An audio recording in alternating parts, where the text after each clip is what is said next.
Good morning. I would like to call the meeting to order at 10 a.m. I ask that as a courtesy to all, that you ensure that you've silenced your cell phones. Also, would like to remind the directors to turn their new microphones on each time they speak to help with the audio and video recording. For the record, I'll note that the public meeting notice was properly posted as required by law, and the notice of this board meeting was provided to each one of the directors. At this time, I would like to ask Director Huber to deliver the invocation. Let's pray. Our Heavenly Father, we're so thankful for this rain that you've given us today, and we're so thankful for all the many blessings that you give us. Thank you for the opportunity to serve on this board and to serve the people of Texas. We just pray for wisdom today and good judgment as we deliberate on the business of the day. In Jesus' name we pray. Amen. Thank you. Directors Abraham and Christine Giese indicated that they would not be present for the meeting. And now we've reached the portion of the meeting where we've set aside time to hear from you, the general public. Those interested in providing comments by filling out one of the cards available at the receptionist's desk will be called to approach the podium to make their comments at this time. I do not have any cards. If there's anyone interested in speaking, now's the time. All right. We will move forward to the first agenda item, discussion and possible action on 2025 schedule of board meetings by David Collingswood, General Manager and CEO. David.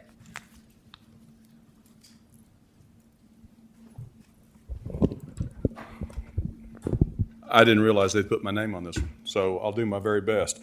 Every year, the board adopts the board meeting dates prior to the upcoming calendar year, and that's what we're doing today.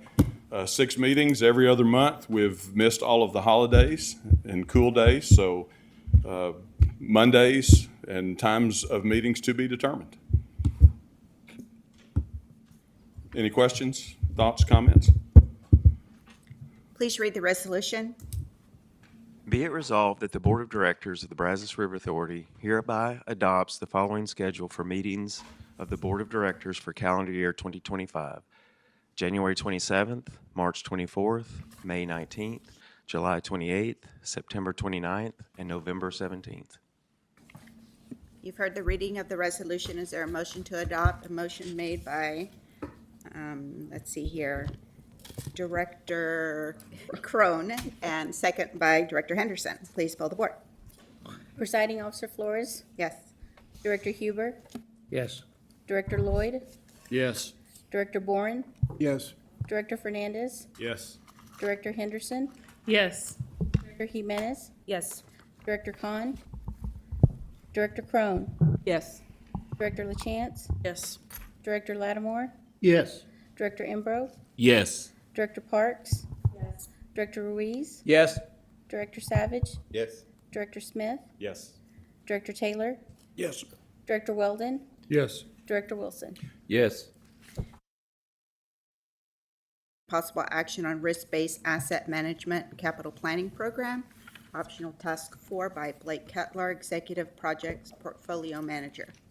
Good morning, Blake. Good morning, Madam Chair and members of the board.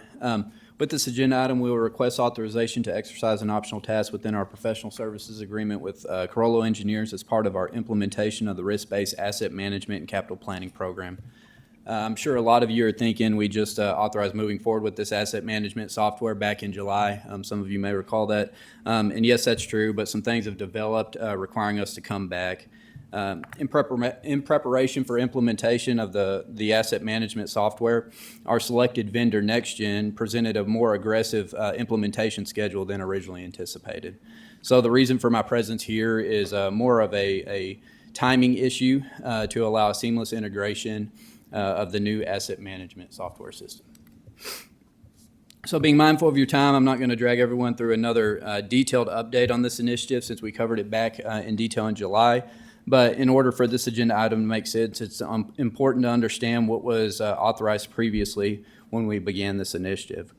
We have a contract with Carollo Engineers for implementation of the risk-based asset management and capital planning program. This was authorized back in 2021 by this resolution here.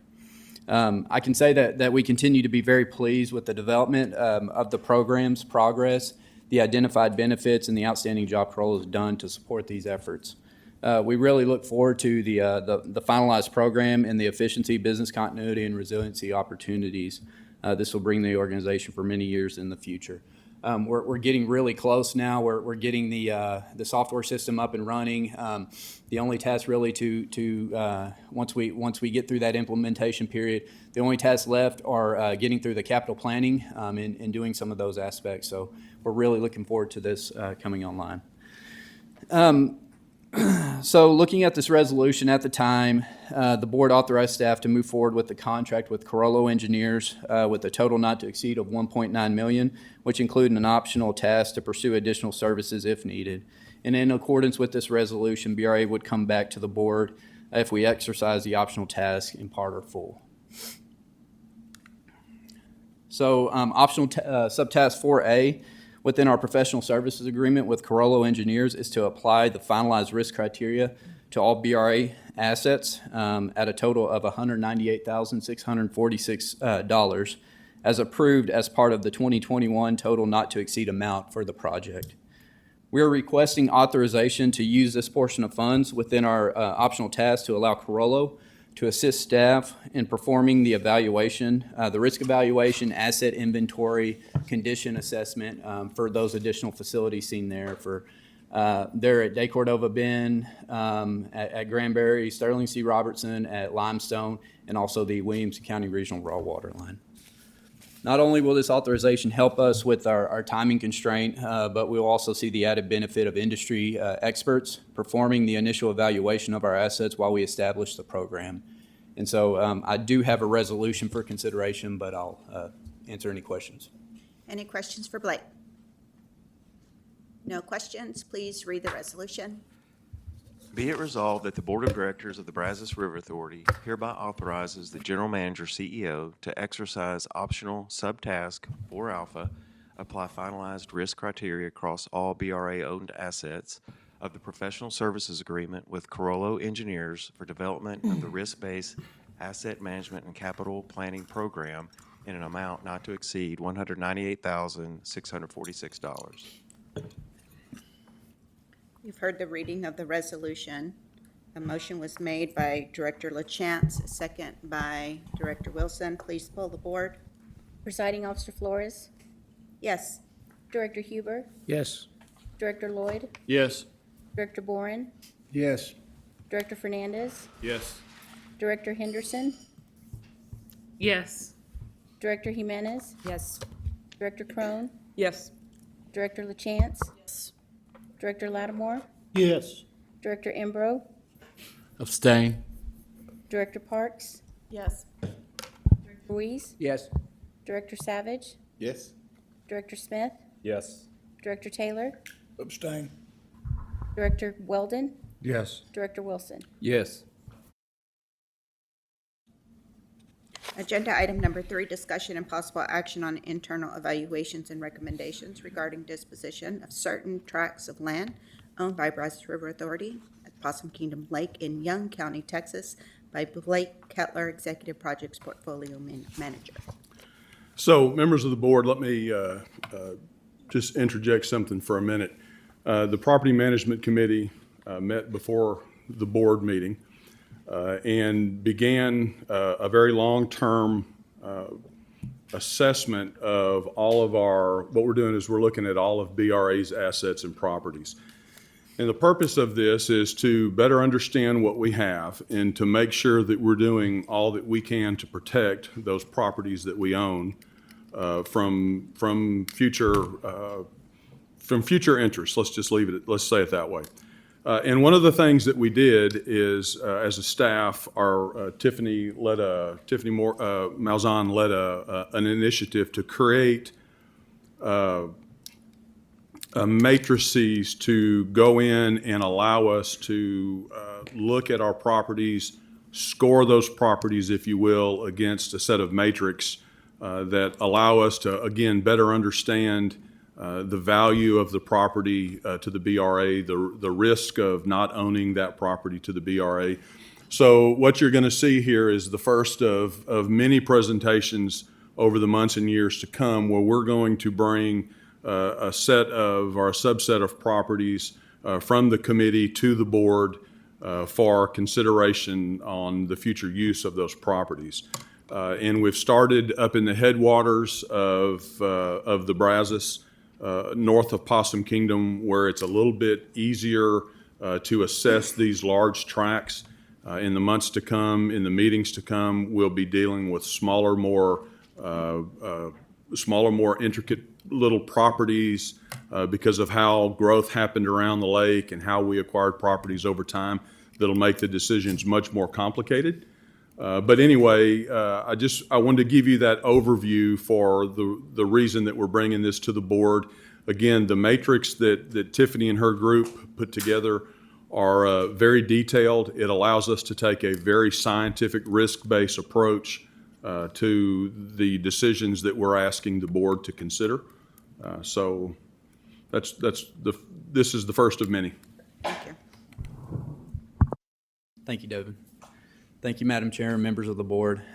So this agenda item is looking at reviewing the first set of properties that we evaluated as part of our internal property evaluation initiative. So in this initiative, or in this process of evaluation, we look at it from a few different aspects.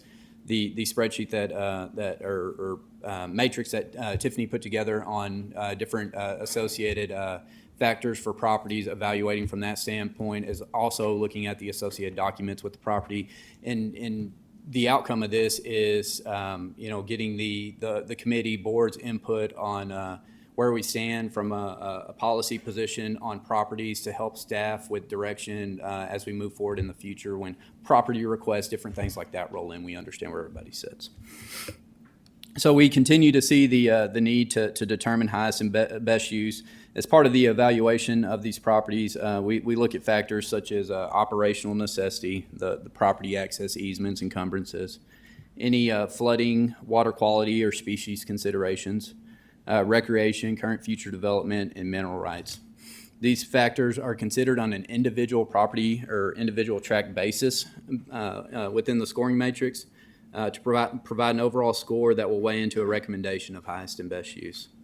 In addition, like I said, we also evaluate the associated property documents for any concerns, issues, or consideration in determining a recommendation for the property moving forward.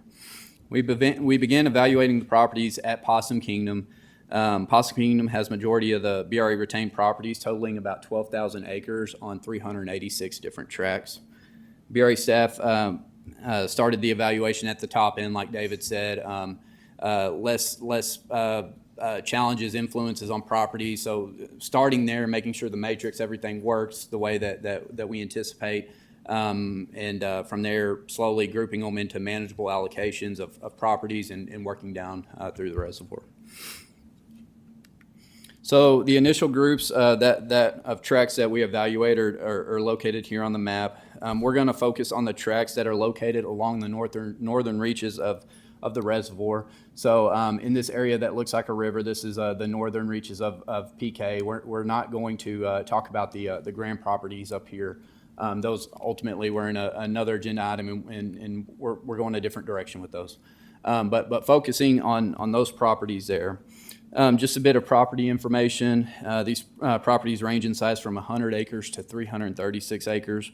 All tracts were purchased through a general warranty deed between 1938 and 39 for construction of Possum Kingdom Reservoir.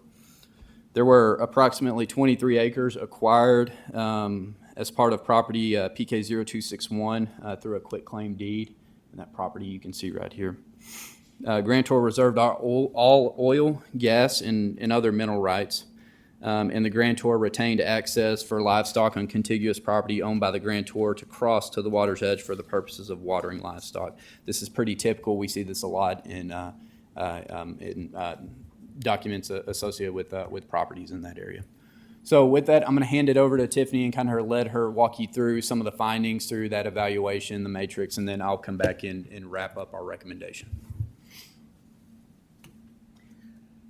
Hi, yes, I presented the overall scoring matrix several months back to y'all, and just to give a quick refresh, a 5 is of the highest and best use for BRA as far as protecting our interest, and as you go lower in number, it's of less value, potential future value to BRA. All of these properties just happen to rank out in the 3 to 4 range, mainly because they're larger properties and they are right along the river. Every one of the 5 main properties on the river is adjacent to U.S. Fish and Wildlife critical habitat declared for the smalleye and sharp-nosed shiner. So keeping those natural and uninterrupted provides some benefit, also helps keep U.S. Fish and Wildlife out of BRA's hair on these fish, as that segment above Possum Kingdom up back towards the Double Mountain and Salt Fork is the only known segment that those fish still survive in anywhere in the world. So I suspect U.S. Fish and Wildlife and Texas Parks and Wildlife are going to defend those fish pretty vigorously, depending on what land use changes happen up in that reach. This is just a subset of the most compelling reasons these properties rank blue out of the matrix. The matrix does evaluate several other factors beyond this. All of the properties are 100% in the 100-year floodplain. They all provide a good, reasonable amount of buffer zone between upland activities and the river, so we get a lot of filtration. Hopefully, we get sediment filtered out, nutrients absorbed in this riparian zone, so they all provide some good impacts to the river itself and thus PK immediately downstream. Most of them do contain some degree of classified wetlands through the National Wetland Inventory. They are all great for wildlife habitat, as each of those individual properties in and of itself is 30 acres or greater. However, many of them are connected, so it even becomes even a greater impact once you have a long and cohesive riparian corridor for those animals to move in. The base soil properties are not wonderful for septic tanks along that stretch of the river, which then would mean, should anyone want to develop, whether it's a single house or multiple homes, you'd have to do either quite a bit of extensive engineering to get that to a place where those soils are suitable, or we risk having water quality impacts like we've seen around Lake Granbury in areas where we have high concentrations of septic tanks on poor soils. That's a historical issue around Granbury. However, it'd be really nice to avoid that along the river, especially right above PK. And then most of the properties are completely undeveloped, completely non-maintained, other than a few, you can see a few cattle trails here and there where the cattle do go to the river to water. And then 2 of them have what appears to be some roads on them. I'm assuming there may be some county roads. They may just be a rancher cut road. But for the most part, those properties are undeveloped and pretty much in their natural state. And I'll pass it back to Blake. All right. Thank you, Tiffany. So based on the findings through that evaluation process, as staff, we've determined the highest and best use for this group of properties is to retain and continue to maintain ownership to preserve and protect the natural resources in this area. These properties serve as a natural barrier for water quality protection, stream bank stabilization, erosion prevention, and wildlife habitat. They could also potentially serve future conservation opportunities, such as maybe the potential for mitigation banking in that area. So with that said, we do have a resolution for the board to consider, but we'll entertain any questions. Before you read the resolution, Director LaChance is chair of that committee, and so I would like to ask you for a report from this morning's committee. Yeah, so just a reminder. Turn on your microphone. Tiffany and, sorry. Thank you. Just a reminder to the board, David mentioned it, but Tiffany and Blake brought the matrix to the board several months ago.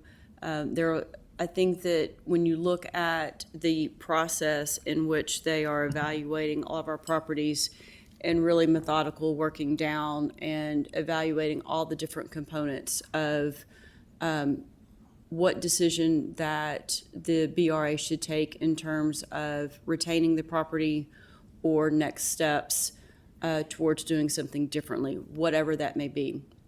I think the process is very well thought out, a lot of work, a lot of time, and it gives us a good view of how we can make a better decision for the next steps for that piece of property. We had some really good, there was 2 projects that were brought to us, this being one of them this morning. And I think that when we look at, I think Tiffany makes some really strong points on this piece of property special because of the habitat and us, being the only location. It's information like that that helps us better determine utilization and how we want to move forward to stay aligned with the BRA mission. So thank you to all of you that I know there's probably more of you working on this than meets the eye here, but appreciate all the work. Anything else from the committee that we want to add? Yes, sir. Question, I mean, when we talk about just what, leave the land as is? As is, right. So Okay, part not of, turn about sell it or anything. not on this one, no, sir. Okay, because I could see the use of leaving it alone Yeah. for ecology studies for students or our own BRA. So, Dr. Rose, I think that to me is what is really good about this evaluation and this process and the matrix, that, and then you take the software, that we are now working towards really doing a composite evaluation on each piece of property that we own and putting it in one place that is easily accessible versus, I think when Tiffany talked about this before, I see it in my day-to-day work, that you go to 15 different files and 15 different people to try to bring it all together to make sure we have the full package. And that's the work that they're putting together. And that doesn't mean that we're looking at each property to try to divest. It's just getting ourselves wrapped around that piece of property and everything associated with it. Yeah, because I remember that trip we took a couple of years up there. I'd never been to that part of Texas. I don't know why, but I mean, it's pretty up there. And I like seeing things the way they used to be. If you can keep it that way, I'm all for Any that. other questions? Yes. So David, I think this one's for you. What I read in this is we'd like to keep this property and not really do anything with it, but really this item says we like our property. What am I missing in that? Why do we need to vote on this? So we're going through a process to review all BRA properties, and just to add the significance of you as a board of directors identifying these staff, identifying these properties and the importance to the BRA allows the staff, when people come to us and say, hey, we sure would like to buy our property next to us, we can tell them that we had a process. We went to our board of directors, and our board of directors agreed with the process and agrees that this is property that needs to be maintained by the organization for the long-term preservation of the organization. So that's the process that we're going through. It's a process. And in the future, there will be properties that we will bring to you, and we will say, maybe we don't need this, and here's the reasons why we don't need this. So we're trying to build a portfolio of our assets, and we're trying to couch it in such a fashion that we bring it to the board, and the board decides what we're going to maintain and why. Okay. Director LaChance has a Jen, I follow-up. look at it as alignment. So we have our mission, and then the staff is doing their work to help us make better decisions. So I think I see it as this is just a official way from start to finish that we have the mission, and then the staff, and then the board, and then the execution. And it keeps us all informed and aligned of decisions that we're making, and making sure that we're looking at everything. It's the way I view it. Well, no, that's a good point. So part of the reason we would like a vote from the board on retaining properties is from an operational day-to-day standpoint, our staff, whether here in Waco or at Possum Kingdom, is approached frequently about properties of, I want to buy this. Can you lease this to me? Can you do this? Can you do that? And so with the database that we have, when those staff get requests, they can go look and see the board has made a vote to retain this property, and so that's the answer. So it gives our staff cover from that process going forward. Sure, and so we could always come back and vote to change this later Absolutely. if we decide. Absolutely. Okay, All right. thank you. I believe this is the best committee that we've ever put together in the last 15 years. Really, really keeps us on target with our mission, which is to protect. That's part of it. And this piece of land does that. So, Blake, if you'll read the resolution. Be it hereby resolved that the Property Management Committee recommends to the Board of Directors of the Brazos River Authority adoption of the following proposed resolution. Whereas staff has developed and the Property Management Committee has approved a systematic methodology and process for internally evaluating real property owned by the Brazos River Authority to determine the best use of such real property. Whereas staff has evaluated the following tracts, which are located at the northernmost point of Possum Kingdom Reservoir in Young County, Texas, PK 0383, PK 0261, PK 0374, PK 0302, and PK 0318. Whereas, based upon the evaluation, staff has determined that maintaining ownership of each of these tracts will serve to further the efforts of the Brazos River Authority to preserve and protect the natural resources of the Brazos River Basin as they provide a beneficial natural barrier for water quality protection benefits, stream bank stabilization and erosion control, and wildlife habitat.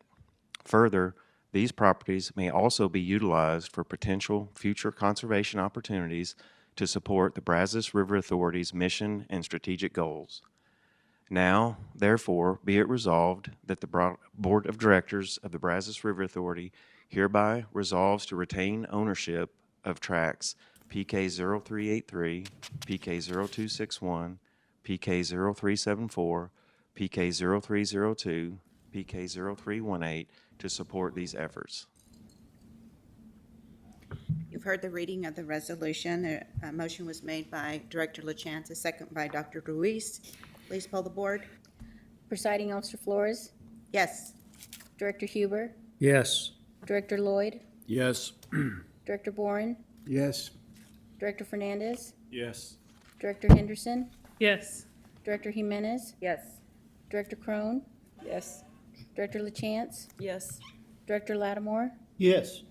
Director Embro, Yes. Director Parks, Yes. Director Ruiz, Yes.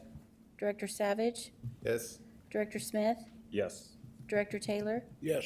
Director Weldon, Yes. Director Wilson. Yes. Been pulled from the agenda by the General Manager and CEO. We'll move to agenda number 5, discussion and possible action on Possum Kingdom Flow Control Gate Replacement Project by Troy Weatherhead, Possum Kingdom Reservoir Manager. Troy. Good morning, Madam Chairperson and Good Directors. morning. Before I start this, I want to point out to those new directors that are here that weren't here last time. David and Zane, can you two stand up? David is the RSMU superintendent, the guy on the right there. Raise your hand, please. At RSMU at PK. Tyson is his actual welding maintenance foreman. Zane, sorry, I apologize. Zane is. As I progress through this and tell you what it is, these two guys will be the guys responsible for doing the physical construction side of what I'm going to talk about. So I just wanted to point them out so you all know who we're actually talking about when we do this. Nice. Thank you for all your work. This project itself is nothing new to the board itself. It was brought back to you guys in September of '21 for initial approval for us to go out and get an engineer. As part of that, we did have an engineer, and I'll get into where we're at and what we're doing is why this is coming back to the board today. The project itself has to do with flow control gate valve replacement. There's 21 valves on Morris Shepherd Dam that have to do with flood control release. 3 of them are the low flows. The other 18 have to do with actually operating the bear trap gates. And we're going to be replacing 12 of them 21 valves. You may ask why we're not replacing all 21. The 9 sluice gates are already made of stainless steel, and they're actually already slide gates. So we do not need to replace them. The current roller gates, which are the ones that put the water underneath the bear trap to allow it to raise the gate, are roller gates, and we're replacing them, as I'll get into here in a minute and show you why we're doing it. And then we're replacing all 21 actuators that operate all 21 of them valves. and all actuators will be replaced with the same style of actuator, so it effectively becomes 20 installed spares. If I have an issue with one on a gate, I can pull it off of a gate that's infrequently used until I can get the new one ordered to keep the main gates available as we need them. So we thought about all this through the whole process, so, and then the purpose of it itself is because we are old, as everybody knows, 1938 original construction. These flow control valves are actual integrally built with the dam when the dam was built back in 1938. And they're made of carbon steel, so they're starting to have rust issues, this, that, and the other thing. And we all know zebra mussels is an issue. It's gonna eventually get to Texas. We know it is. We hope it never does, but we know it will be. Right now, as it stands, if a zebra mussel gets into a roller gate, there's a 99% opportunity that gate will never be able to operate. You will not be able to operate that sluice gate because that zebra mussel will freeze the roller track. Therefore, it renders the floodgate inoperable. We know we don't want that. So that's why we're doing this project now. The project approach itself was we did an understanding design and summary report, and we like I said, back in September 21, the board gave us permission to contract with Gannett Fleming. You all are very familiar with Gannett Fleming and Stuart Vaughney. He's been here several times. So you might say 21 till now is 3 years. Why are we still where we're at? Well, part of that, this was integral stuff to the initial construction of the dam. Never been replaced, never been touched. Nobody has experience doing it. So between all the infill testing and LiDAR and everything else, it's taken this long to get to where we're at. So they initially did the understanding, design, and summary report. We had a constructability workshop to get everybody together to figure out the pathway, the most smooth way to do it to get to where we need to achieve. And from there, they actually developed the initial drawings. We went through all the drawings and all that stuff, got all that stuff. And then we actually got with Municipal Valve, which I'll get to a little further down the road. Municipal Valve is on tips in the state of Texas for both Golden Harvest, which will be the new slide gates, and Alma, which are all the new actuators. So because of that, we didn't have to go an RFB process at all because they're already on tips approved operating to buy directly from in the state of Texas for us.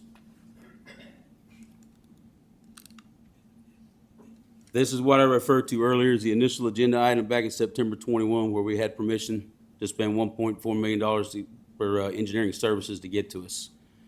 And then here's the design summary report that they did based on a constructability workshop and the actual drawings. There's a separate set of drawings for each pier. And I'll explain why they're separate. Everybody's familiar with the dam, but if not, this is a quick recap. Pier 8, 14, and 20 are what we can call our operational gates. We control floodgates 1, 2, and 3 from Pier 8, 4, 5, and 6 from 14, 7, 8, 9 from Pier 20. So where the arrows are pointing to the actual low flows, we're actually going to replace them low flows because they are currently roller gates and we're going to put slide gates in their place. And this means when I do it, I've got to take the pier out of service. And by taking that pier out of service, I effectively remove 3 floodgates from operation. So there's going to be some timing issues and this, that, and the other thing. But I wanted to point it out so you can see it. I highlight Pier 26 because it's the south end of the actual overflow part of the dam. It's for operational reasons. And everybody knows with the deep freeze, we had issues with power in the state of Texas, where you have backup generators or not. As part of this project, we're actually shifting all the Alma actuators to 480 volt and bringing power in from the south side of the dam, vice the powerhouse like everything currently is. That power has already been routed by United. It's already at Pier 26 now. But on Pier 26, we're going to install a backup generator with an automatic transfer switch that if we ever lost power, it would automatically start up and still give us electrical availability to operate floodgates. As part of the deep freeze back in 2019 is where we got to this.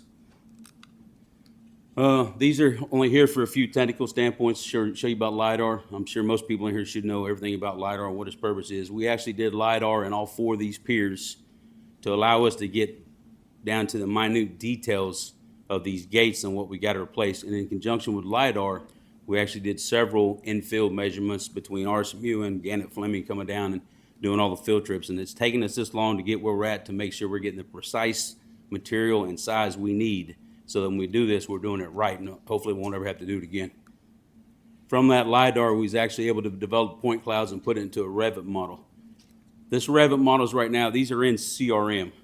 You guys don't really have access to manipulate and play with them because we'd have to grant you that access, but I'm sure if you needed it, talk with the general manager, he'd talk with us and we'll see what we can do about it. But with these Revit models, we can actually pull away panels on this by clicking on them and see internals of every pier because of the LiDAR we did. Part of our overall theme is the BRA, at least we're starting more Shepherd, and I think we're going to do it further down south, Every time we do a major construction project that involves any kind of LiDAR detailing, we're stitching it together to try to get a big overall 3D picture of Moore Shepherd Dam to help us for future down the road. Explain LiDAR. LiDAR is I don't know, I'm gonna call it a radar for lack of a better way. They put it in one certain point inside the gate itself, and then it just does 360 degree, takes a lot of pictures of point clouds. And then point clouds they put through a computer program, because I'm not an IT guy. Luke, you might be able to help me out here, but they put it through a computer program, and it actually stitches together a picture based on the point clouds themselves. Like an MRI. Like, exact point. So, now that I've talked about the basis of it, here's our actual schedule. We worked with Gannett Fleming, we used Microsoft projects and developed a Gantt chart, all that, to try to time out how long it's gonna take to do each one of these piers. So we're figuring roughly 13 to 14 months, but there's a couple wild cards that I'm sure everybody's aware of. Mother Nature plays a big game in everything, because we're talking flood control. And we also have other projects going on at the same time. So that's, depending on how they all overlap and how we go, will really determine how long it's gonna take. But we assume up to roughly 14 months for each pier, and we're gonna do each pier separately. That's 14 months per pier, not for all 3 piers. So in other words, that's 14 months to affect 7 gates and 7 actuators.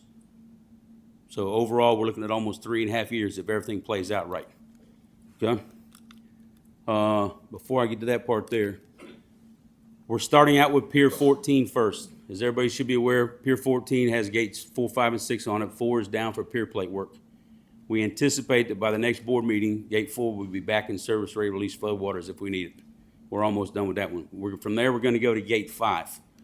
And the reason we're going to Gate 5, even though we know it's one of the most infrequently used gates at Moore Shepherd, is by doing Gate 5, it allows me to take Pier 14 out of service to start this project first on Pier 14, because it has the least significant floodgates on it. In other words, they're the last 3 of the 9 I'll ever use, other than Gate 4. It could always be a first, but I've got to have gates 1, 2, and 3 to use any other gate.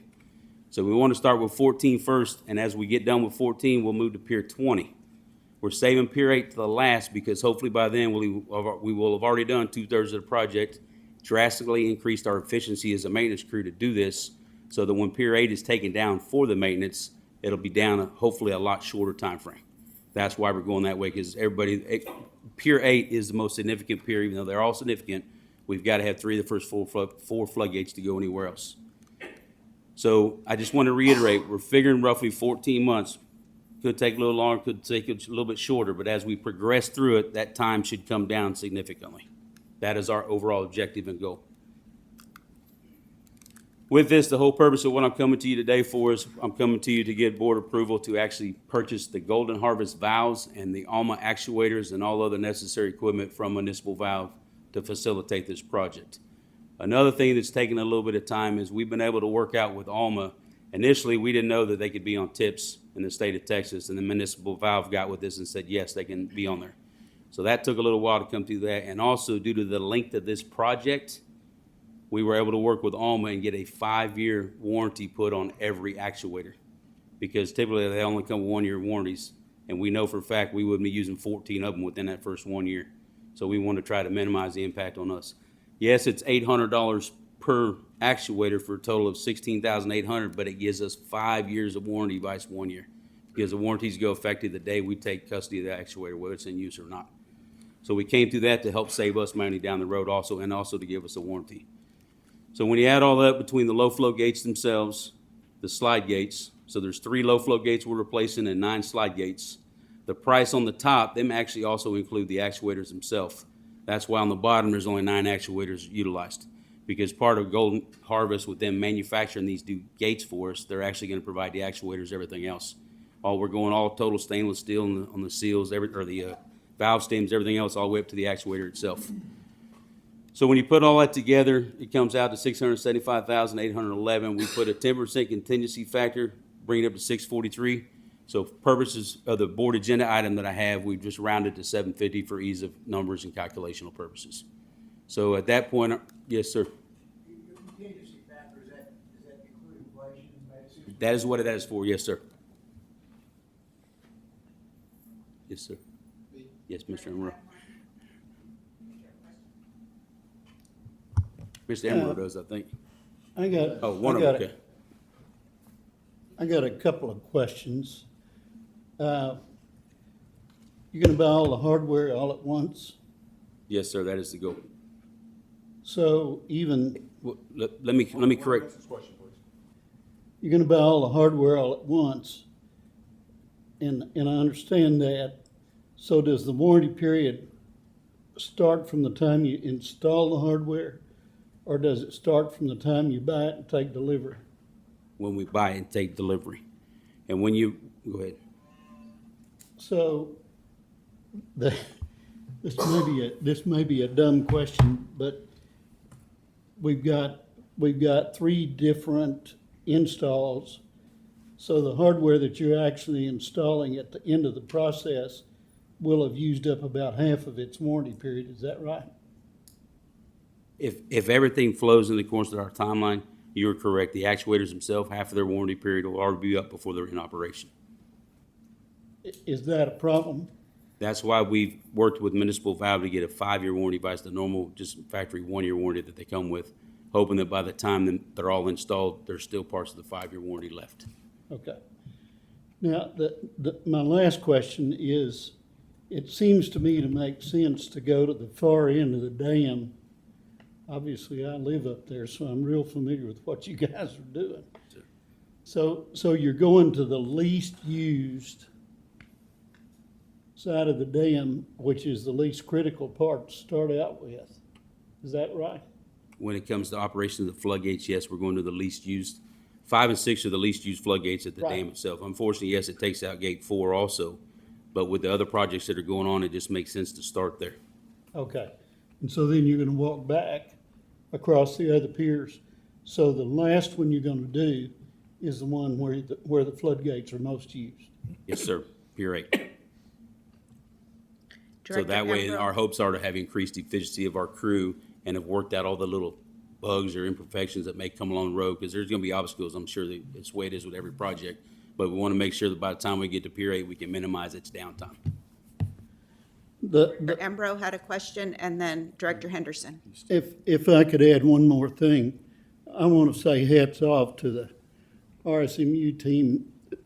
There is, for the new directors and maybe some of the older ones that don't remember, the one thing that's peculiar about the BRA and RSMU is there is nobody else that we know of in the industry that can do the kind of work that our internal team can do.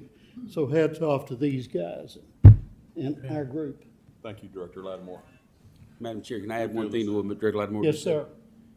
Also, for the new board members that weren't here when Mr. McCartney and myself presented the talk about RSMU and their background, we don't have a cost comparison on this project because we didn't ask Gannett Fleming to do it, but the pier plate projects that's going on right now where we're replacing the side seals on each floodgate, that cost, they did, if we had to hire a contractor to do it, it would have cost us $1.3 million.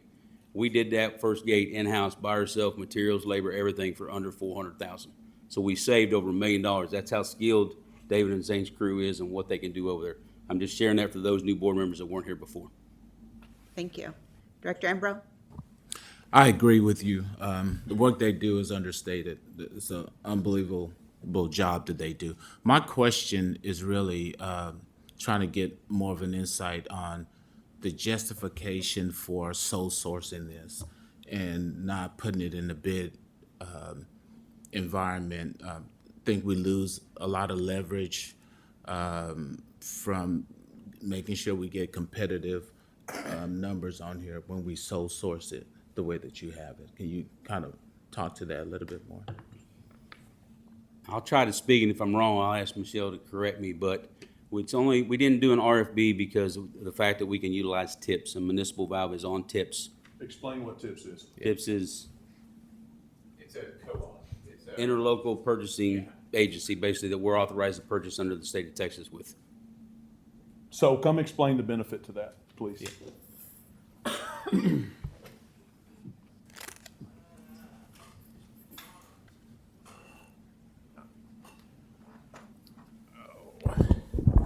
So BRA is able, as a governmental entity, we're able to take part in various programs out there that are they're called cooperative purchasing programs, where and TIPS is one of those. And we sign up and get in. Basically, what happens is under the program, they already go through like a bidding process to allow vendors to be able to provide their services or their products on the co-op. And then governmental entities are able, without having to go through a bidding process ourselves, because the bidding process has already been gone through, to be able to be advertised on the co-op. We can just go directly purchase from the co-op instead of having to go out for an RFP or an RFB. I mean, there's pluses and minuses to doing it that way or doing it the other way. It's another methodology that we have to purchase. So it's not a sole source. We're not sole sourcing it. We're just, they've gone out and they've found that they're offering the products we need there without the need of having to go through a bid process. Sounds like you're just streamlining the process. Yes, sir. They do the legwork for us. Appreciate that. Yes, sir. Thank you. Director Henderson, you had a question, and then Director Huber. I do. So can you go back to page 8 on this? Just the one right before it. So when I look at this and I was listening to you talk, I'm thinking that this task schedule is for one gate and we're doing 12 or so. So are you going through this 12 different times? This How does task it- schedule right here is for one pier, which affects 3 gates. So we'll be going through this 3 times. How does it overlap? So if you've got 3 of them, you got to do this 3 times. When does one start and one end? As soon as I stop log the pier, which means I remove the water source from the inlet of the pier, which means I can't put water underneath the floodgates to operate it anyway, that's when this clock will start, and it's for them affected 3 gates. So with Pier 14 being first, when I stop log Pier 14, it removes the water sources for gates 4, 5, and 6. So I will start this project on gates 4, 5, and 6. Once I'm done and the new Golden Harvest are put in with their new actuators and they cycle satisfactory, all that, everything else, and we're done with all of them, including the low floor, then we will remove the stop logs and return that pier to service and then 3 gates, and then we'll move to Pier 20. So we're gonna go all the way to month 14 and start over at the next one and go all Yes. the way Yes, to ma'am. 14. So you said that this project would be done in 2.5, 3 years, right? Well, if our timeline sticks to this and we'll say 14 months a pier, it's 3.5 years to get this project done from the time we start till we finish it. Right. Okay. So that's what my question was, is it truly 3.5 years if you get faster each time? No, it won't. That is our hope that it won't be. That's why we're trying to improve our efficiency as we go to shorten this cycle. There. Okay. The hardest part of this whole project itself will be removing the existing gates and bringing the new gates in. To bring the new gates in, we have to cut a big square hole in the top of each operating pier to lower them in with the crane. Them are the 2 hardest objectives of this whole project. So this is something we're going to see on David's updates as we progress. We'll Yes, see ma'am. this, and we're going to have to see it go through 3 times. Yes, ma'am. Okay. Thank you. Yes, ma'am. Director Huber. Okay. Director Boren? Projects, this is David's question, does that come out of cash flow, or are you bonding each time you do something like this? Right now, these are being cashed. Cash flow? They're funded out of reserve. And when you do bond, are they Val, like can you go to the certificates of microphone? obligations, or Thank you. are they revenue bond types?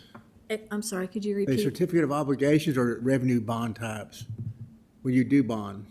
When it comes time to issue bonds, we'll have to look. We're gonna look at probably Water Development Board first and see what they have. Our intent is to use bonds to fund our bigger projects and to continue to use reserves Pull it out of small, yeah. to fund some of these smaller projects. That's good management of cash flow. We'll try. Thank you. Okay. I think that was all the questions that we had at the moment. I Go have a ahead. board agenda item, ma'am, whenever you're ready. Okay. Please read the resolution. Be it resolved that the Board of Directors of the Brazos River Authority hereby authorizes the General Manager, CEO, to negotiate and execute an agreement with Municipal Valve and Equipment Company to provide gates, actuators, and other ancillary component parts to carry out the flow control gate replacement project at Morris Shepherd Dam in an amount not to exceed $750,000. You've heard the reading of the resolution, and Director Wayne over here made a motion, and Director Smith seconded. Please poll the board. Presiding Officer Flores, Yes. Director Huber, Yes. Director Lloyd, Yes. Director Boren, Yes. Director Fernandez, Yes. Director Henderson, Yes. Director Jimenez, Yes. Director Crone, Yes. Director LaChance, Yes. Director Lattimore, Yes. Director Embro, Yes. Parks, Yes. Director Ruiz, Yes. Director Savage, Yes. Director Smith, Yes. Director Taylor, Yes. Director Weldon, Yes. Director Wilson. Yes. Possible discussion on legislative update by Matt Phillips, Deputy General Manager. Matt? Good morning. How are y'all? Good.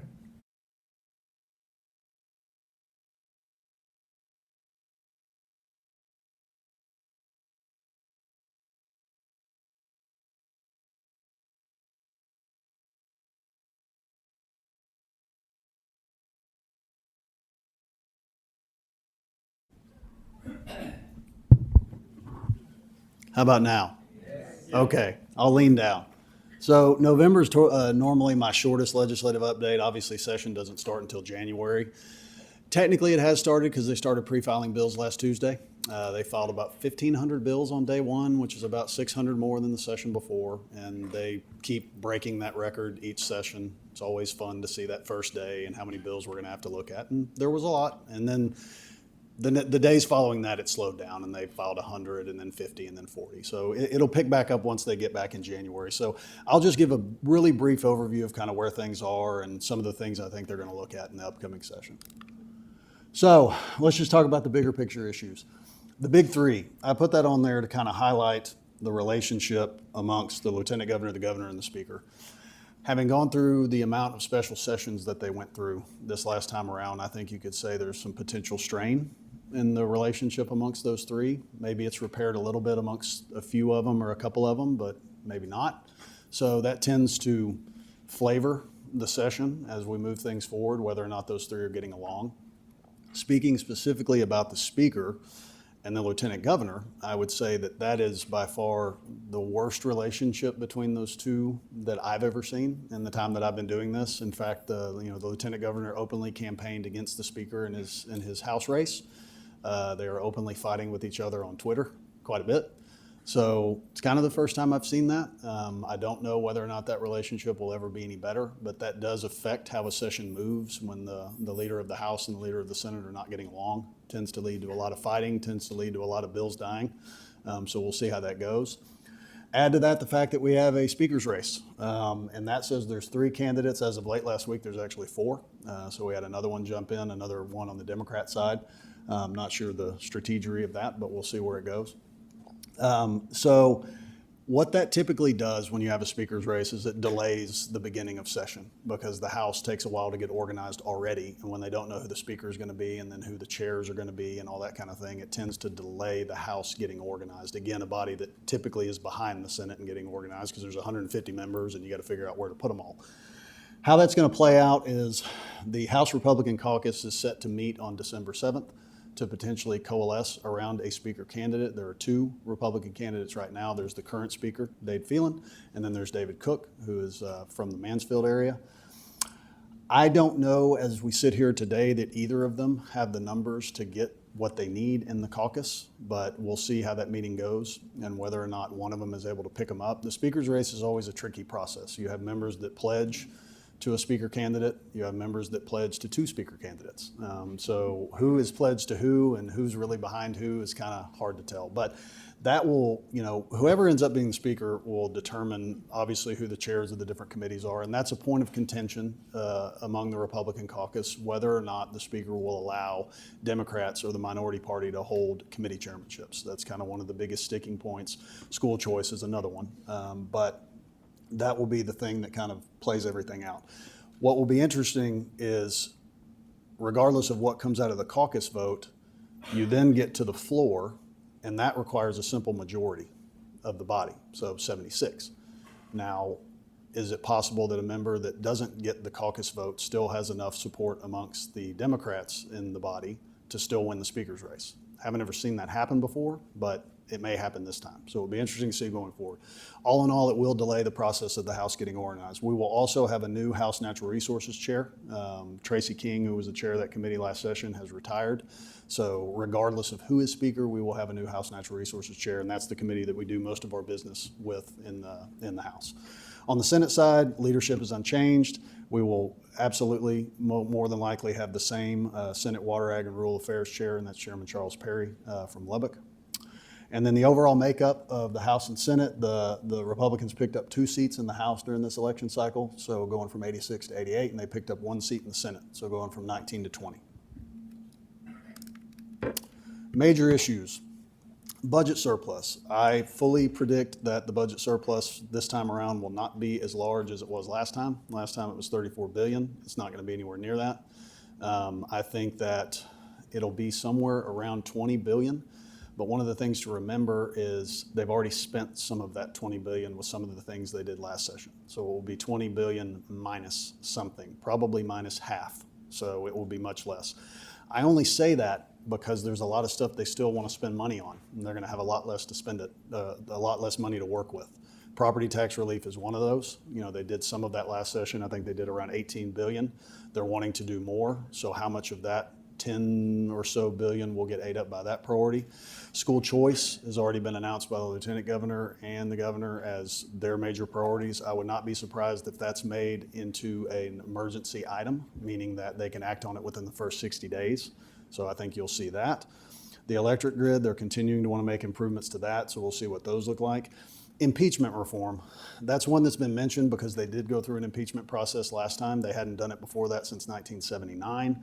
I think they saw some flaws in it, and they want to maybe make some improvements.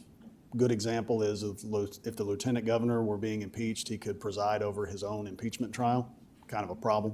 I don't think you really want that. So I think you'll see some changes made to that process. The border, it'll be interesting. They're talking about backing off of border spending with the new administration coming in. They think that the federal government will handle things differently along the border, so the state may have less obligation to spend money. They put a lot of money into Operation Lone Star, and I think they may be able to pull some of that back. That may make more money available for other things, so we'll see what happens with that. And then water. There's a lot of talk about it being a heavy water session. We like that, we do, but we also worry about the money side of that, because when you're talking about water at this point, you're really not so much talking about policy, you're talking about money. I mean, that's really what we need. It's really what the water infrastructure community needs. So dialing down more into water issues, the top 2 are what I mean in terms of it being a big water session potentially, and that's funding for water infrastructure and then creating a dedicated funding source for water infrastructure. So Chairman Charles Perry has been very adamant about that. In the interim, he's kind of taken the baton, and that's going to be his major issue this session. He wants to see 2 things. One, an initial large investment into water infrastructure, something in the billions. What that number is going to be, I don't know. Again, it depends on how much money they have to work with. At times they've talked about $5 billion. At times they've talked about 3. At times they've talked about as low as 1. If you remember, they did 1 last session. But building beyond that, he's talking quite a bit about, instead of having to come back every session and try to dedicate these tranches of funding to water infrastructure, why not create some dedicated funding source for water, kind of like you fund roads? And so it'll be interesting to see what form that takes. Is it a portion of the sales tax on certain items? Is it just some set amount in the budget that immediately goes toward water infrastructure and water development board programs every biennium? Don't know. Details to be determined. So we'll see what that ends up looking like. Obviously, we support it. You know, we've met with Chairman Perry. We've met with the staff. We've told him that we will be their biggest cheerleaders. You know, we and all others in the water community need all the funding that we can get. You know, we alone have $4 billion worth of projects that we have to do in the next, 30 to 50 years. So any amount of funding that they're willing to give us, we will take. Additional financing tools, that kind of goes along with the first 2, but there's talk about making some changes to how the Water Development Board funds things. Right now, they issue loans for 30 years. And with some of the growth that we're seeing and the size of the projects, that's just too short of a time frame, and it doesn't allow growth to pay for itself. And so the idea is to extend that to 50 years. There may be some back and forth with the Water Development Board on what that looks like. It is quite a big change from what they're used to. So we'll see where that ends up, but it's something that us and other members of the Texas Water Conservation Association, or now the Texas Water Association, since they've changed their name, support, and it will be something that probably comes out of their legislative committee as an item for that body to support. So we'll see where that goes. Groundwater policy. We're seeing fights over groundwater everywhere, all over the state, particularly over the transport of groundwater. And you have local communities banding together to fight the transport of groundwater. You have permittees fighting other permittees over groundwater in districts. You have the potential for lawsuits coming. I expect that in addition to litigation on those issues, which we're absolutely going to see, you're probably going to see legislation on those issues coming from both sides. And it'll be interesting to see how that plays out. Right now, that entire environment is just rife with risk and controversy, and we are watching from afar just to see how it all plays out. So, River Authority uniformity. So during the last Sunset review cycle, Sunset staff was given the task to look at uniformity among river authorities. And the direction we believe they were given was to look at board member term length. You know, you have some boards where board members have 4 years and some where they have 6 years. We are a 6-year term, and there's others that have 4. And why is it like that? And why are they different? Why do some have geographical representation requirements, i.e. have to be from certain counties, and others don't, like us? We don't have those requirements. That's what we thought it was meant to look at. It has morphed into something quite a bit bigger than that.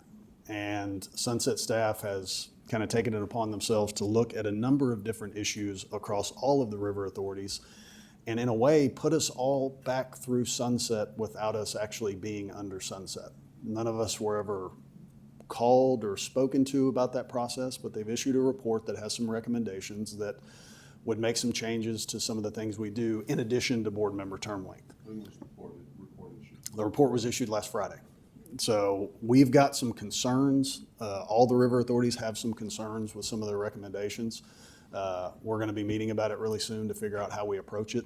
Sunset meets in December to consider that issue, and then they would meet again in January to potentially adopt the recommendations in that report. Again, we're going to be pushing back, would be a nice way to put it, against some of the recommendations. So we'll see where that goes, but it is a big concern for us. And then aquifer storage and recovery. If you remember last session, we passed a bill that would allow us to do aquifer storage and recovery in Eastern Williamson County at our Eastern Williamson County plant.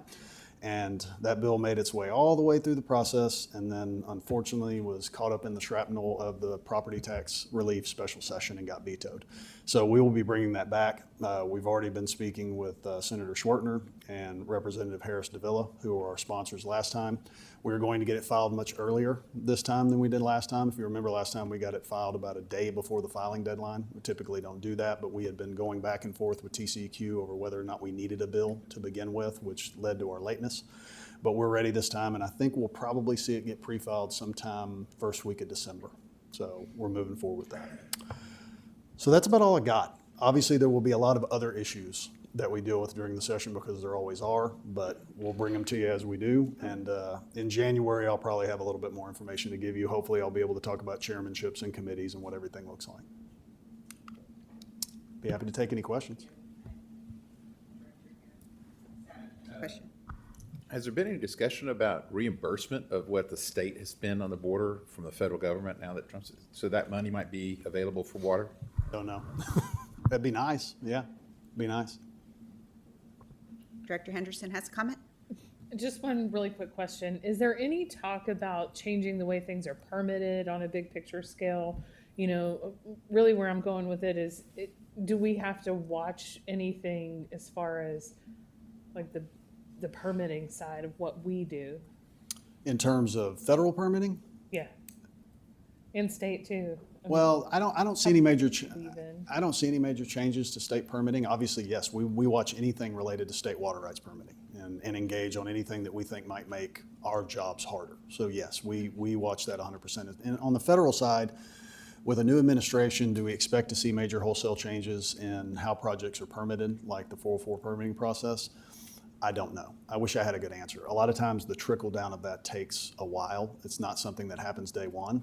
We're hopeful that we could see some improvements in that process, maybe things that might make it shorter. But it's one of those things that you have to kind of wait and see and let them get in there. I mean, we saw some improvements during the first administration where the Corps adopted their 3x3x3 deal, where all projects take 3 years and $3 million and 3 levels of approval. So that was an improvement. And so we'll see if we notice a trickle down effect as that administration takes over. Thank you. I don't think they want to make anything harder. Well, I don't know about that. So I think that's good. Yeah. Matt, thank you for the update. I'm sure in January you'll have more insight as to what's going on. So thank you. Thank you. At this time, we're going to take a 15-minute recess, and we will be back.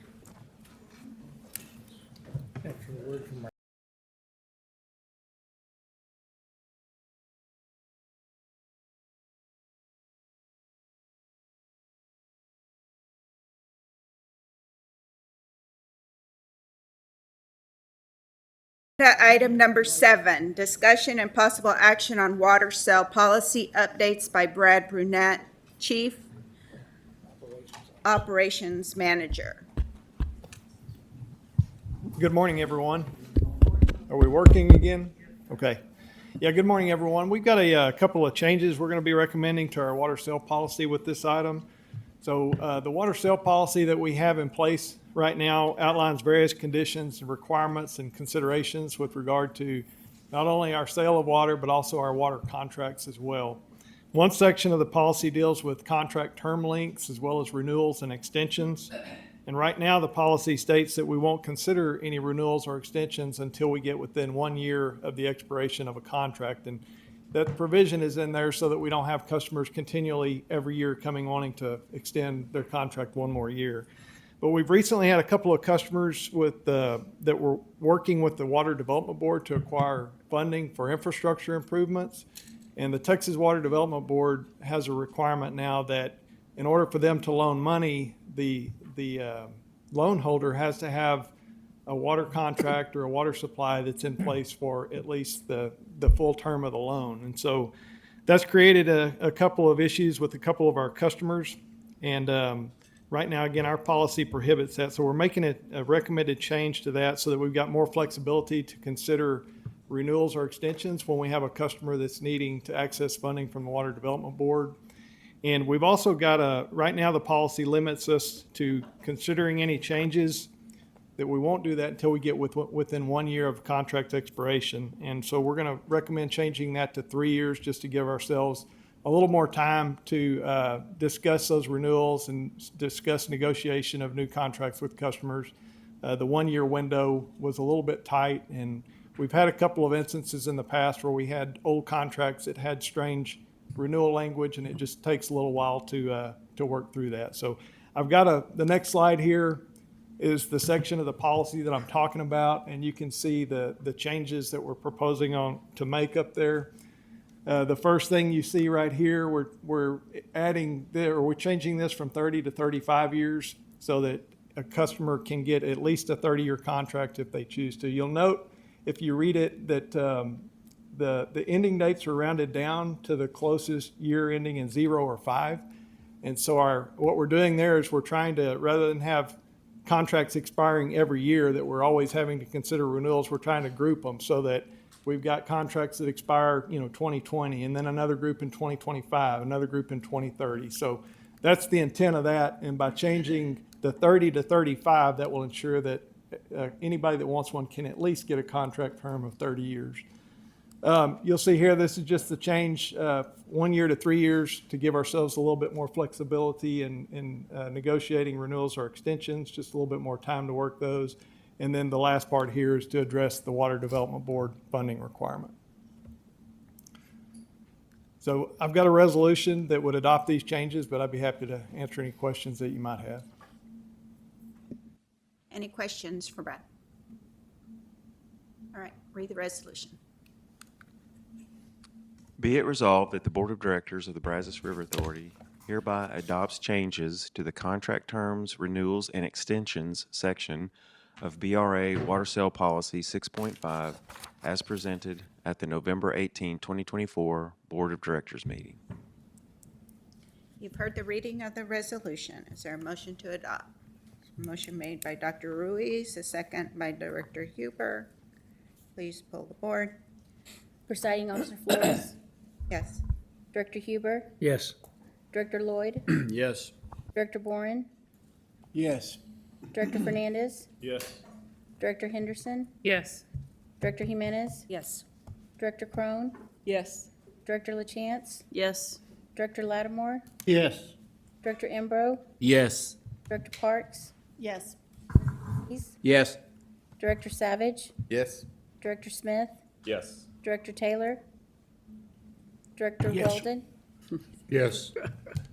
sorry, Director Wilson, Yes. Agenda item number 8, discussion and possible action on surplus personal property by Michelle Giroir, Chief Financial Officer. Thank you, Madam Chair. Good morning, Board. Once again, as required by our enabling legislation, I'm bringing you a list of items that have used out their useful life or no longer needed for you all to adopt and say that it's okay for us to go ahead and either auction them or trade them in or dispose of them. One I'd like to point out is the very first one. And I don't know if I can do. Okay, I don't know how to do that. There's a 2018, thank you, 2018 Yamaha outboard motor. We usually keep the motors and sell them with the boats when we get rid of them. This one had a very unusual, a nut came off the flywheel and did an extensive amount of damage to the motor.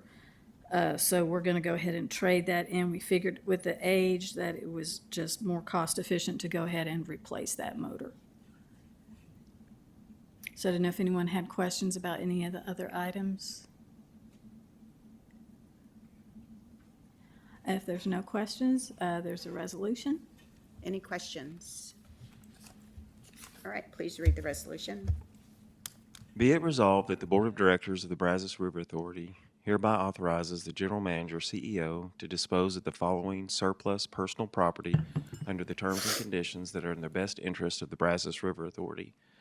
Be it further resolved that the Board of Directors authorizes the General Manager, CEO, in certain instances to continue to use and/or maintain previously authorized surplus property in a manner that is in the best interest of the Brazos River Authority until appropriate replacement property is received and placed in service. Items no longer needed for repairs not cost efficient. Lot 1, 2018 Yamaha outboard motor, ID number 9195. Lot 2, 2003 Triton boat, ID number Charlie 303.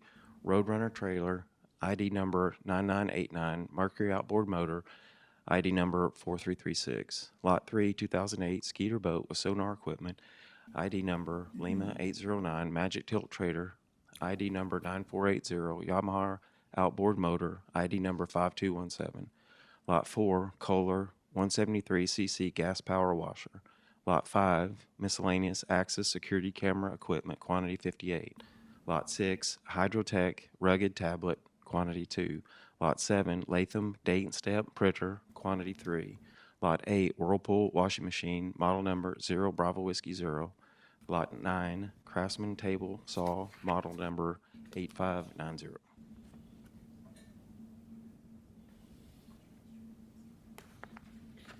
You've heard the reading of the resolution. Is there a motion to adopt? Director Crone made a motion, a second by Director Henderson. Please pull the board. Presiding Officer Flores, Yes. Director Huber, Yes. Director Lloyd, Yes. Director Boren, Yes. Director Fernandez, Yes. Director Henderson, Yes. Director Jimenez, Yes. Director Crone, Yes. Director LaChance, Yes. Director Lattimore, Yes. Director Embro, Yes. Director Parks, Yes. Director Ruiz, Yes. Director Savage, Yes. Director Smith, Yes. Director Taylor, Yes. Director Weldon, Yes. Director Wilson. Yes.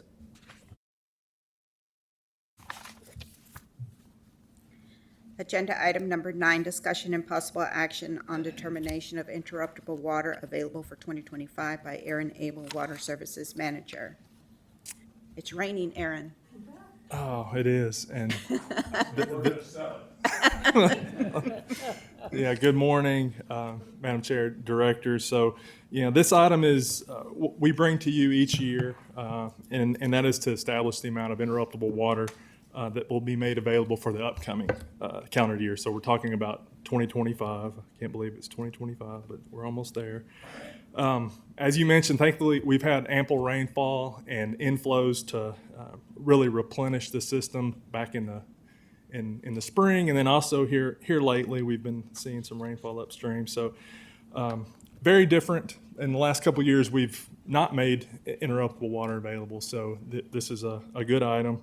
So we are requesting the board to authorize 53,683 acre feet of interruptible water to be made available in 2025.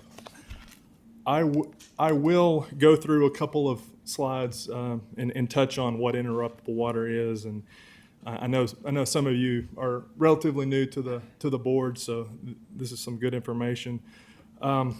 We have 2 standard contracting options available to us to make water available to our customers as far as the raw water.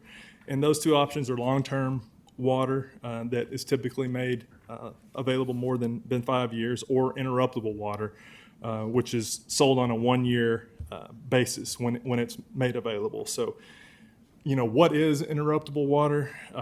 It's water that is left in storage that's not being used in the previous year. So firm water is made available to long-term contracts, and it's based upon the firm yield of a reservoir or subsystem of reservoirs.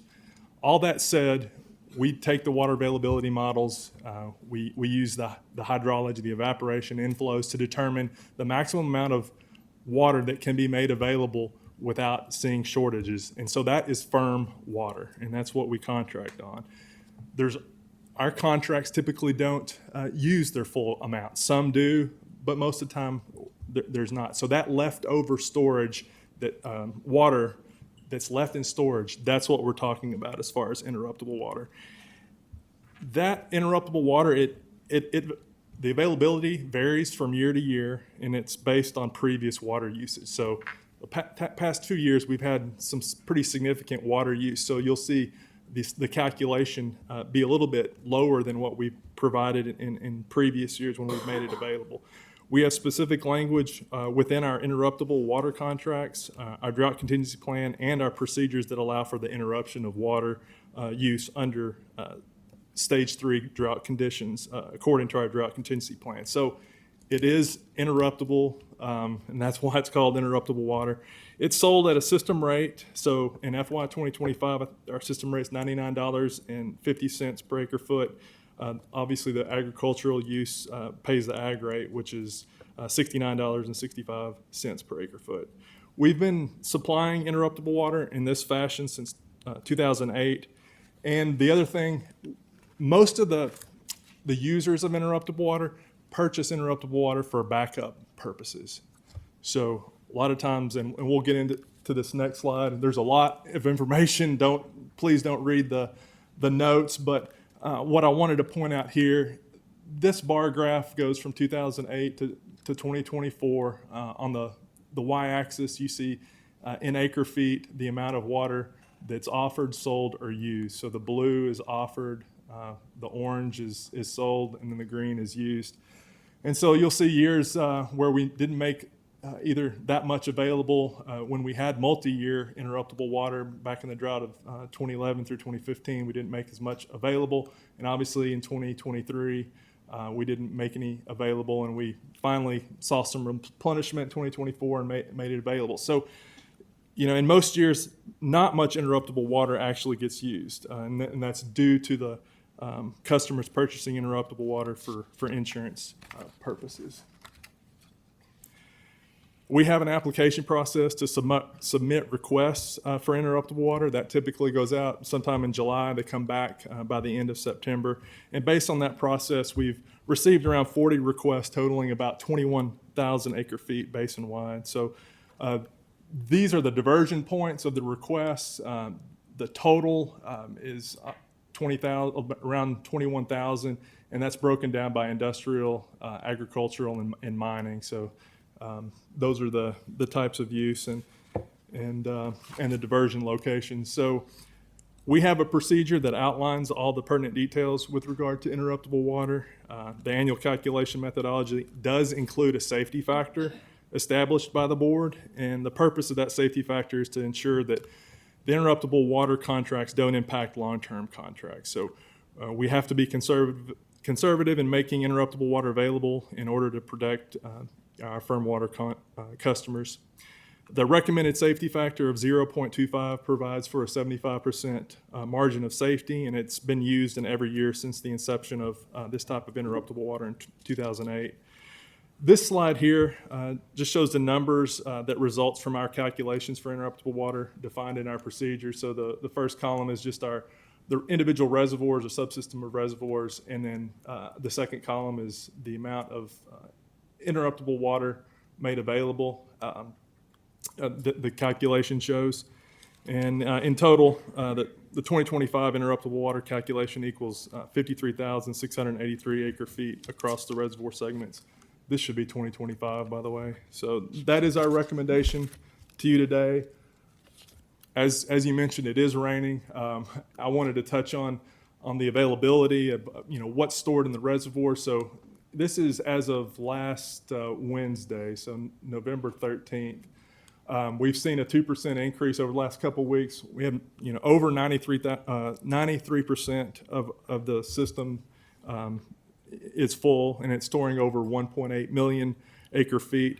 And just to put this in perspective, this 53,683 acre feet represents less than 3% of the total water stored across the 11 reservoirs in the conservation pools right now.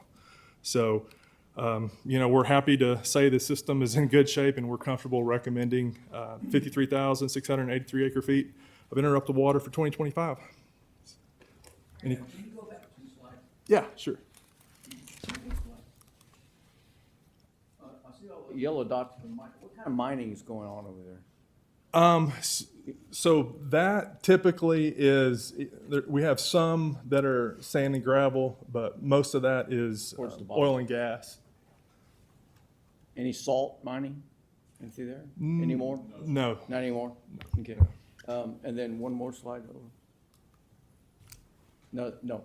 Oh, forward? 5, I think it was. That one. Yeah.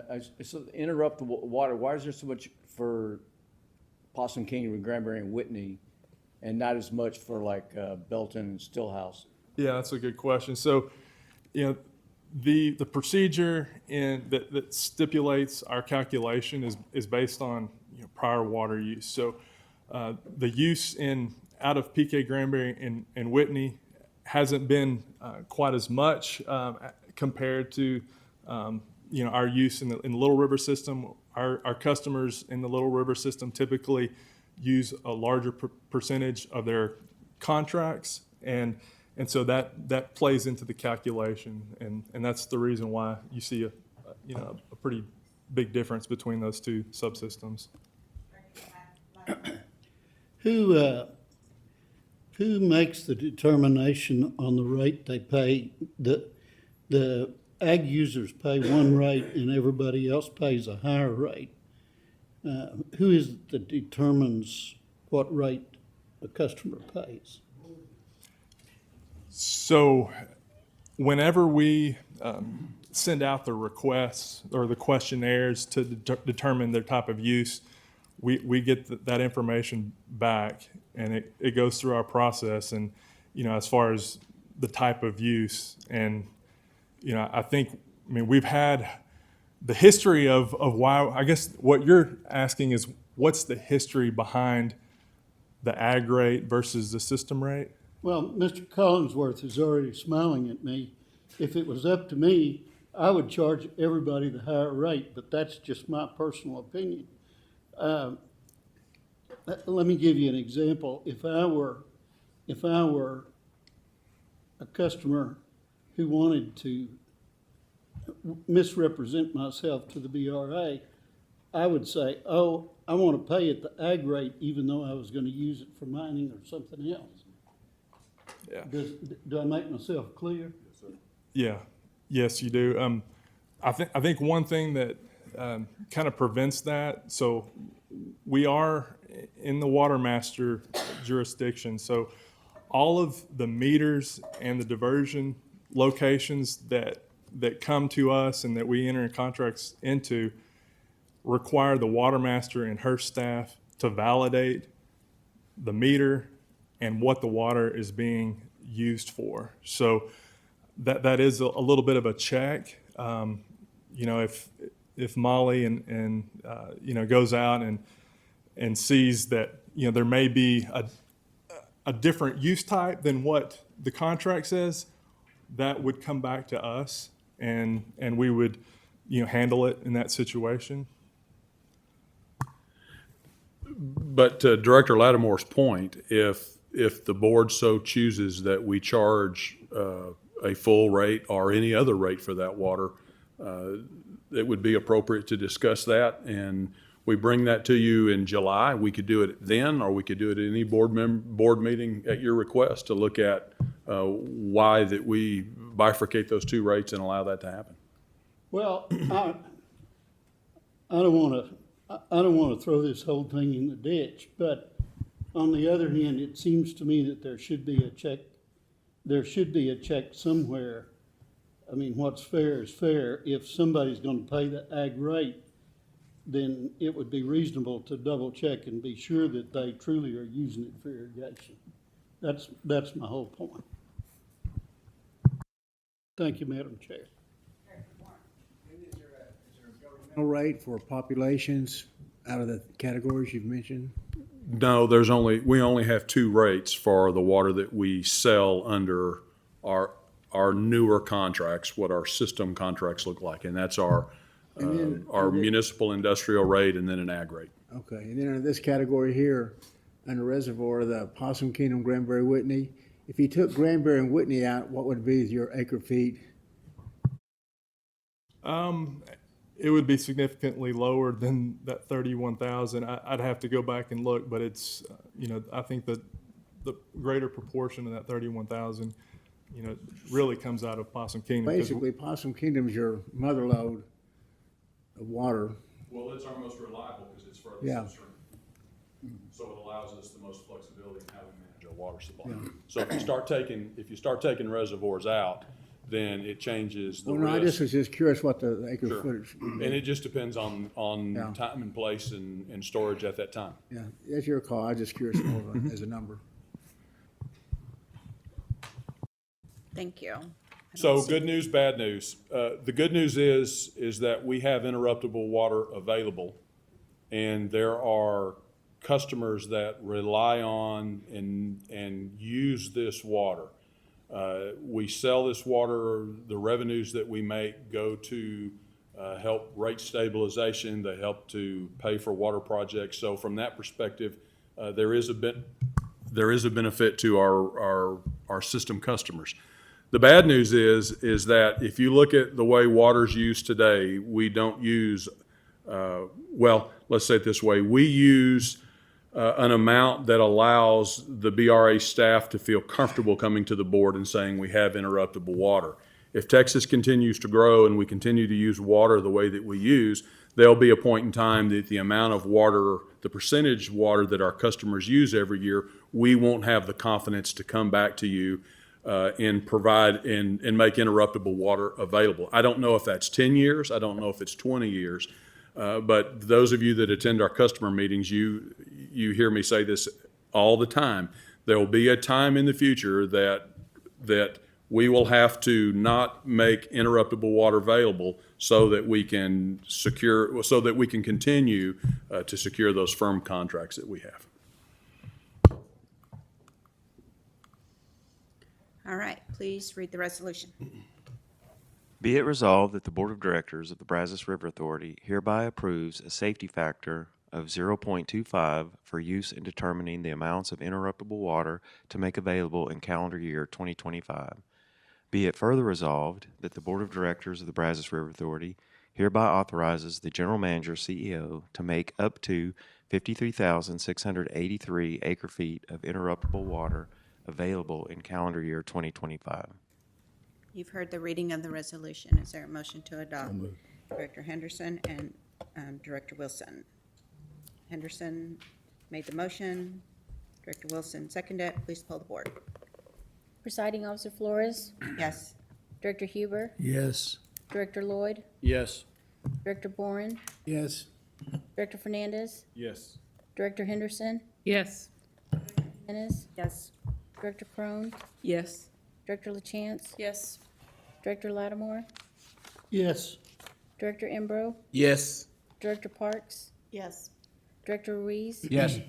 Director Savage, Yes. Director Smith, Yes. Director Taylor, Yes. Director Weldon, Yes. Director Wilson. Yes. Agenda item 10, discussion and possible action on authorization of Texas Water Development Board Brazos River Alluvium Aquifer Study by Aaron Abel, Water Services Manager. So in this item, we're requesting authorization to contribute up to $100,000 to the Texas Water Development Board to conduct a study of the Brazos River alluvium aquifer to further develop the understanding and relationship between groundwater within the aquifer and surface water of the Brazos River. Over the last, several years, we've really seen more entities look toward the Brazos River alluvium aquifer as a potential source, and that has perked up some interest in studying the aquifer more. And we've done some previous work back in the 2018 to 2020 timeframe, 2021 timeframe that I'll touch on. But really, this study is looking to further advance the research in understanding how the interaction between the aquifer and the river and the aquifer, vice versa, really works. So I'll briefly describe the geography and geology of the Brazos River alluvium aquifer, why it's important to develop the understanding from BRA's perspective, and also provide a brief overview of the proposed study, and we'll touch on the other contributing stakeholders in the timeline. So just to kind of set the table as far as geography and geology. So I guess one question may be, what is an alluvium? The alluvium itself is a deposit of clay, silt, sand, and gravel left by flowing streams. So whenever you see a major river, there's probably an alluvium aquifer that is runs along and beside that river. For the Brazos River, the alluvium starts just downstream of Lake Whitney and extends down all the way to the southeastern part of Fort Bend County. So here, this right map shows the county's outlines, and then this dark brown is the actual extent of the aquifer itself. And over many thousands to millions of years, deposition of clays and sands and gravels due to periodic flooding has created this alluvium. And this alluvium is actually an aquifer, and so it's permeable and it's saturated, and it can transmit usable quantities of water. And the one thing that is kind of significant about the Brazos River alluvium is it's the only alluvium aquifer in the state that's recognized as a minor aquifer. So if it was, you can get into the details of what a major and minor aquifer are, but since it's a smaller extent, but it does contribute substantial amounts of water, it's called a minor aquifer. So that's kind of significant. The aquifer is used extensively as a water supply source for agricultural engineering or agricultural irrigation throughout the aquifer, mainly from around Falls County, all the way down really into Fort Bend County, but concentrated, in the central part of the aquifer itself. And as I mentioned, it's been evaluated and targeted as a water supply source for entities here recently. Previous research has shown that areas of the alluvium aquifer show a connection or communication between the aquifer itself and the river. And as I mentioned, we've previously supported research on the alluvium aquifer primarily in McLennan and Falls County with contributions to the Middle Trinity Groundwater Conservation District, which has supported research through Baylor University. Much of that research showed how spatially varying the aquifer is, and it's due to the changing geology. So some areas, there can be a pretty good connection between the aquifer and the river and vice versa, and then other areas, the water that's being extracted from the aquifer is typically not connected to the river. So why is it important that we know more about the alluvium aquifer? Well, for one, the water supply that is released from our reservoirs in the operation of downstream water supply releases must travel almost 300 to 400 miles, river miles, and it flows over the aquifer itself. So, to really understand the fate of our released water, we need to understand what's happening in the communication between the aquifer and river itself to operate as efficiently as possible. We also need to understand the connection between the river and the aquifer to understand how flow rates might vary and impact threatened and endangered species. So BRA's participation in groundwater surface water interaction studies is a required conservation measure cited within BRA's candidate conservation agreement with assurances for the freshwater mussels with the U.S. Fish and Wildlife. Yeah. You say it's a minor aquifer. Is it because of the depth? It's not as deep, or not as wide? How do they classify it? Both? Yeah, both. The specific definition of a major versus minor aquifer has to do with how significant the amount of water that it can provide over a certain amount of area. So it's just kind of a qualitative classification between major and minor aquifers. The Trinity Aquifer is a major aquifer. The Carrizo, Simsboro, that aquifer is obviously a major aquifer, but the alluvium is minor as well as other minor aquifers such as the Woodbine Aquifer and many others. So it's just kind of a qualitative classification. Okay, thank you. So the proposed study includes an aerial electromagnetic survey of about 150 square miles of aquifer in the central part of the basin, and we'll get to that in the next slide. You're probably going to ask, well, what is an aerial electromagnetic survey? It's really something akin to an MRI, giving an aquifer an MRI. So,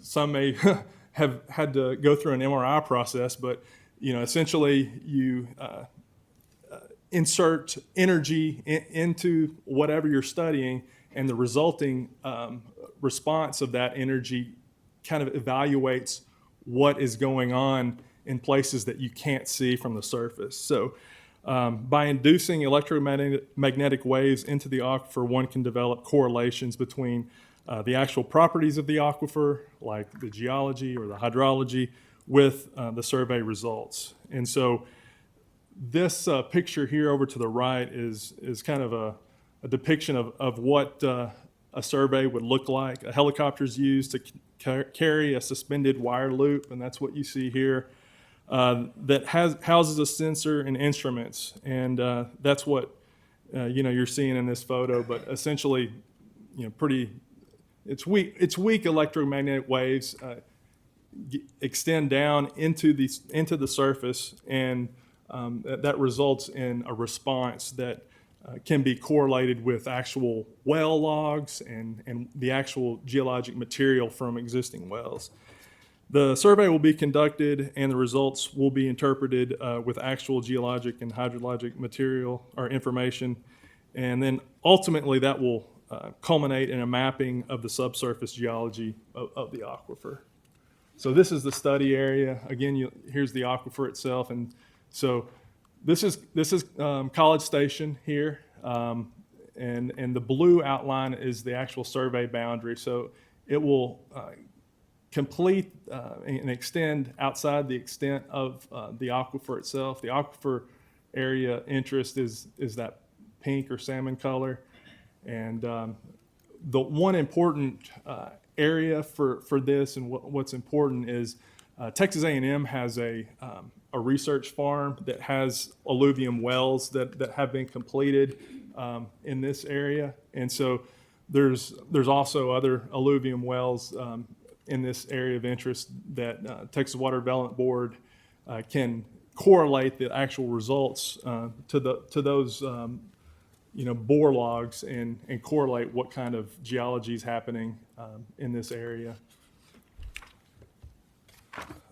So the contributing stakeholders include the Texas Water Development Board, Gulf Coast Water Authority, Harris Galveston Subsidence District, and the Fort Bend Subsidence District, and the potential $100,000 from BRA. So the total cost is $400,000. This is kind of a resulting survey interpretation. So, this is totally an example, but higher resistivity typically means more wet areas, or so areas that are sand and gravel as opposed to clays that wouldn't have as much water. So it can basically determine what type of geology you have in a pretty specific resolution. So the timeline and schedule of this study is, the survey is to be completed by the end of May of 2025. They're going to evaluate the results, and that means correlation between well logs and other existing data, completed by the end of September of 2025. And then the interpretation of the results by the end of 2025, and then essentially the final report at the end of May of 2026. So I can answer any questions, but we do have a resolution. Director Huber. Aaron, who's going to conduct this survey, and is it one of the universities or commercial operation? So Texas Water Development Board will be essentially the project manager, but they're going to hire the University of Texas Bureau of Economic Geology.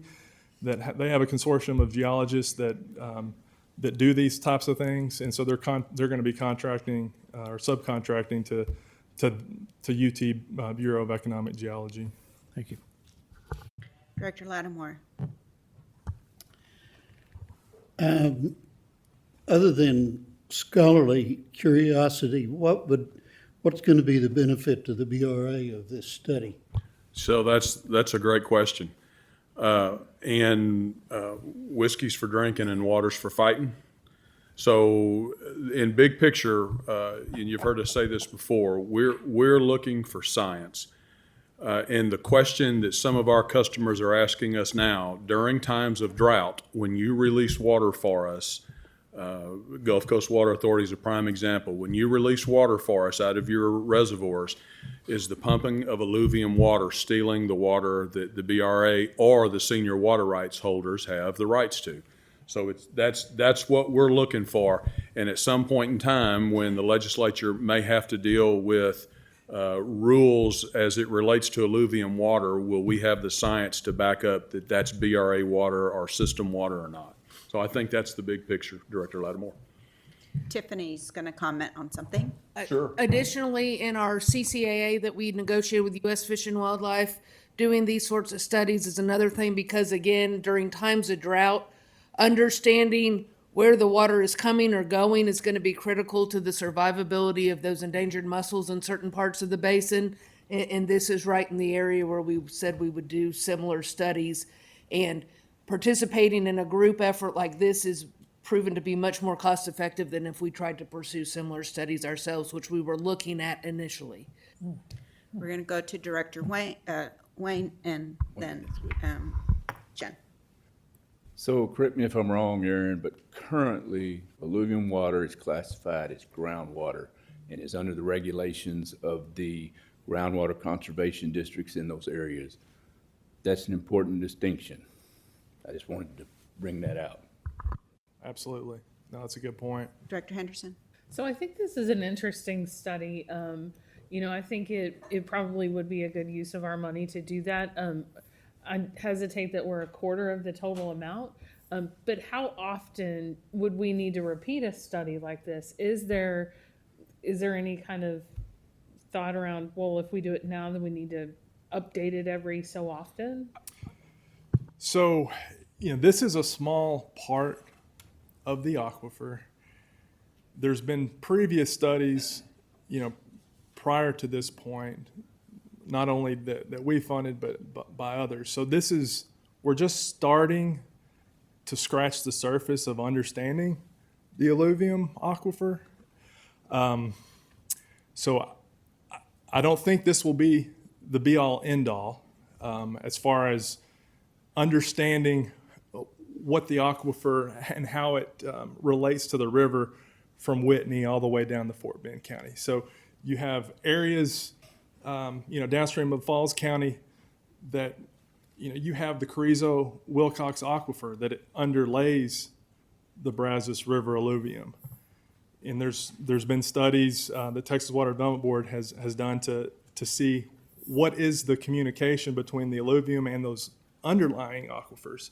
We're more interested in, our operations and how the water in the river potentially affects the aquifer and vice versa. But this is just, I see this as just another step in understanding the big picture of how this fits in to our operations and, water supply throughout this part of the basin. Director Welton? Just quick question on the parameters of the study and the ability as a partner in this to stipulate the conditions of that, to ensure that our interests are a quarter or more of the study focus. How are we going to ensure that the information that we want to get out of this study is actually obtained? Yeah, so we are, as a contributing stakeholder, and as you mentioned, a pretty major contributing stakeholder, we're going to be a part of every step of the review process within this study. We're going to be able to, provide our insights and our recommendations in this study and how it's performed, every step of the way. We are buying a seat at the table so that we can direct where it goes, so that we have the data that we need at the end. That's a great question. All right, please read the yes. That was my question, actually, was our involvement, So it's good to know that we're going to play a role in making sure that our interests are vested properly, so good. All right. Seeing no other questions or comments, please read the resolution. Be it resolved that the Board of Directors of the Brazos River Authority hereby authorizes the General Manager, CEO, to contribute up to $100,000 to the Texas Water Development Board Brazos River Alluvium Aquifer Study to further develop the understanding of the relationship between groundwater and surface water systems, and be it further resolved by the Board of Directors of the Brazos River Authority that the General Manager, CEO, is authorized to negotiate and execute any required contracts or interlocal agreements with the Texas Water Development Board that are necessary to facilitate the contribution and execution of the scope of work for the study. You've heard the reading of the resolution. The motion was made by Director Lloyd, a second by Director Savage. Please poll the board. Presiding Officer Flores, Yes. Director Huber, Yes. Director Lloyd, Yes. Director Boren, Yes. Director Fernandez, Yes. Director Henderson, Yes. Director Jimenez, Yes. Director Crone, Yes. Director LaChance, Yes. Director Lattimore, Yes. Director Embro, Yes. Director Parks, Yes. Director Ruiz, Yes. Director Savage, Yes. Director Smith, Yes. Director Taylor, Yes. Director Weldon, Yes. Director Wilson. Yes. Agenda item number 11, discussion and possible action on board attendance by Cynthia Flores, presiding officer. Members of the board of the BRA, the policy of board attendance requires the fellow director that misses more than half of the board meetings in a calendar year. Director Kahn, Mike Kahn, has exceeded the number of misses for 2024. Director Kahn has requested excuses for 2 of his absences to take care of a sick family member. Should the board grant the excuses, Director Kahn will remain in good standing according to the BRA's policy. Should the board not approve the requested excuses, as a presiding officer, I will be required to notify the governor's office of the missed meetings. Any questions, comments? Any? So a couple of questions. I think it speaks volumes, one, that he's not here today. And 2, you said that you would have to notify the governor's office. What does that mean? Once you notify them, what happens after that? So, Matt, you want to be the specifics on exactly how they take that?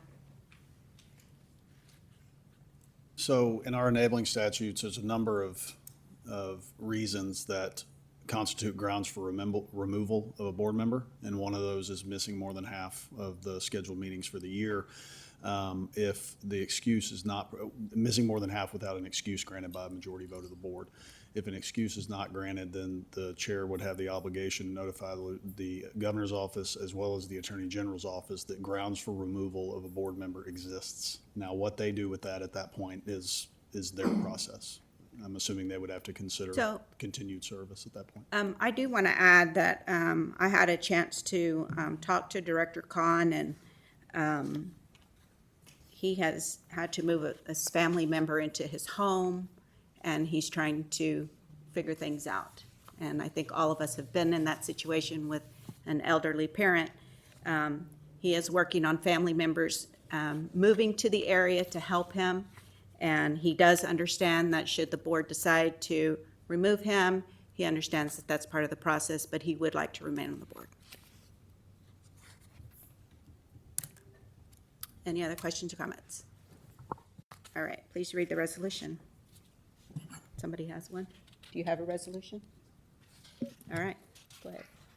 The Board of Directors of the Brazos River Authority, pursuant to its enabling legislation, Section 8502.0091, hereby grants Director Mike Kahn excused absences from 2 regularly scheduled board meetings in calendar year 2024. You've heard the reading of the resolution. Director Huber has made a motion, and the second by Dr. Ruiz. Please pull the board. Presiding. Presiding Officer Flores, I was sick. Yes. Director Huber, Yes. Director Lloyd, Yes. Director Boren, Yes. Director Fernandez, Yes. Director Henderson, Yes. Director Jimenez, Yes. Director Crone, Yes. Director LaChance, Yes. Director Lattimore, Yes. Director Embro, Yes. Director Parks, Yes. Director Ruiz, Yes. Director Savage, Yes. Director Smith, Yes. Director Taylor, Yes. Director Weldon, Yes. Director Wilson. Yes. We're going to break for lunch and be back shortly. Thank you.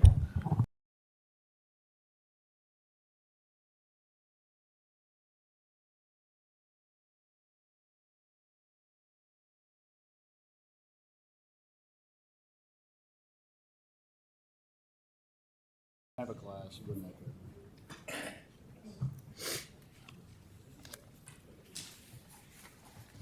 All right, the board will begin again at 1:00 p.m. We'll start with agenda item number 12, report and possible discussion on Environmental Services Department overview by Tiffany Malzahn, Chief Environmental Officer. Hi, thank you this afternoon. After some of the presentations. Last time I was limited to 20 minutes, so we're just going to take you through a little piece of what Environmental Services does today. I got up and walked away from the table. Although I wanted to ask about your new building, but you're not going to talk about that today. We'll get that next time. We were going to walk you through the life cycle of a water quality sample and what all goes into what most of our bread and butter analyses are. Oh, there it is. So this is the org chart for environmental services. Initially today, we have 3 of these trains that contribute to water quality sample analysis. Fortunately, Nicole had a death of the family, and Jenna woke up this morning with 103 fever, so you're going to hear a lot more from me than you are from them.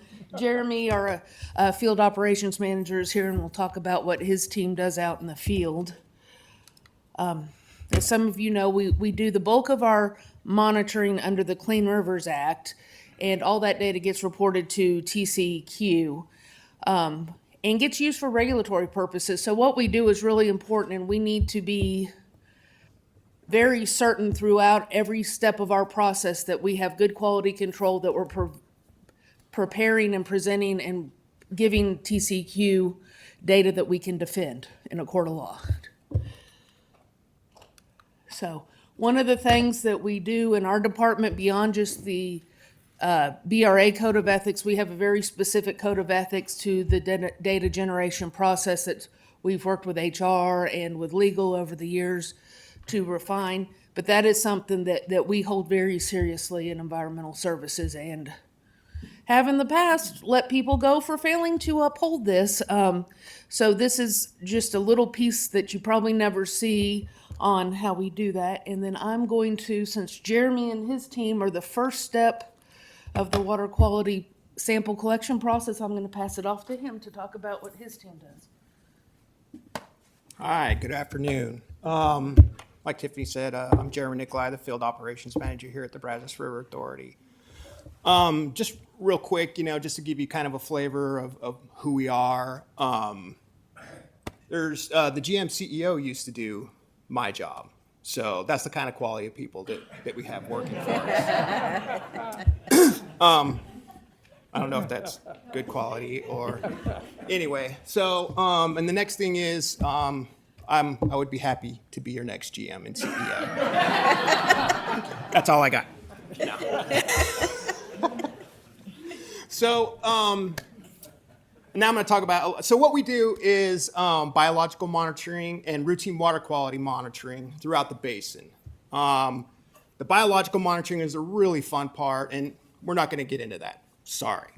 So I'll tell you a little bit about our routine water quality monitoring and how we track that and kind of take you through that process a little bit. So the first step in that, and so we had 3, we plan, prepare, and execute that routine water quality monitoring. I'm not going to get in the planning part either because that's another 30-minute conversation. So, preparing. The first thing we do is create these samples in our laboratory information management system. And that's kind of the backbone of our sample tracking. That allows us to follow these samples from cradle to grave. All right, so that first step, create the samples. We get a sample ID, just a number. The number goes on our data sheets, and it goes on our bottles. It has information on there, the site number, and a unique ID. So we know where we're at, we know what we're doing, we're tracking it all the way through. Like I said, it goes on our data sheets, so that's kind of our roadmap, literally, of what we're doing that day. Did I miss something? Oh, so we get our data sheets ready, we get our bottles ready. We can do that 1 or 2 days before we go out. The day of, we have water quality sondes, and that's that little toy right there. We calibrate those. So we have standards. We know the numbers of those standards. We calibrate the sonde, conductivity, pH, DO. It's ready to go. The next thing we do, gather all of our stuff. Coolers, flow meters, whatever tools we need of the sampling, the routine sampling that we're going to be doing that day. Easy peasy. Last thing we do, stand at the back of the truck. Look at your partner, make sure we got everything we need. Give each other a thumbs up, hop in the truck, off we go down the road to our sites.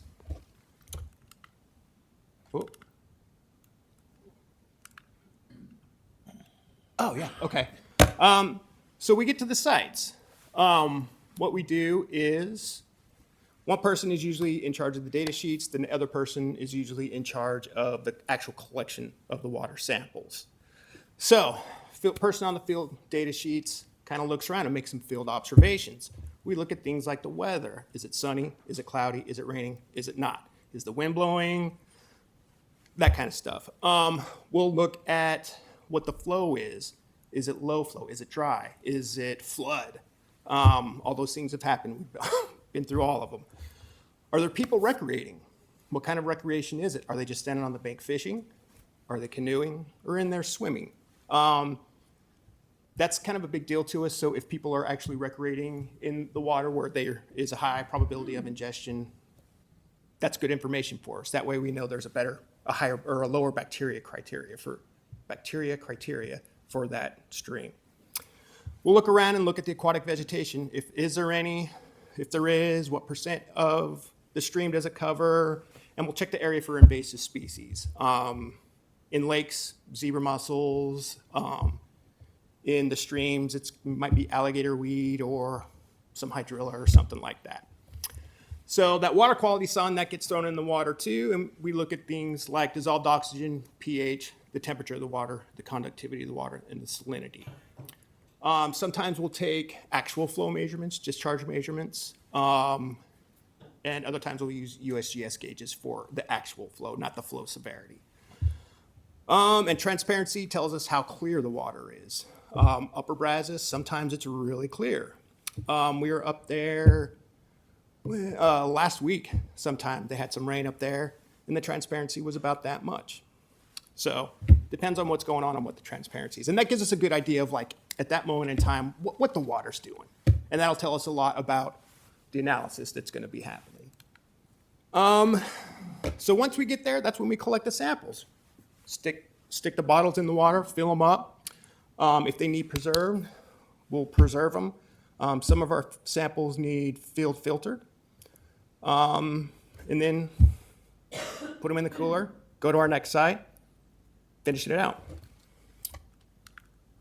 So kind of going into like, that, what Tiffany was doing, the ethics stuff and like that, is that our data gets used to make management decisions. Not David Collinsworth management decisions, but TCEQ management decisions. So we have to know where that data came from, and we have to know what kind of quality that data is. So when we bring our samples in, we're handing them over to our lab, so we have to sign chains of custody, and we use our data sheets as our chains of custody.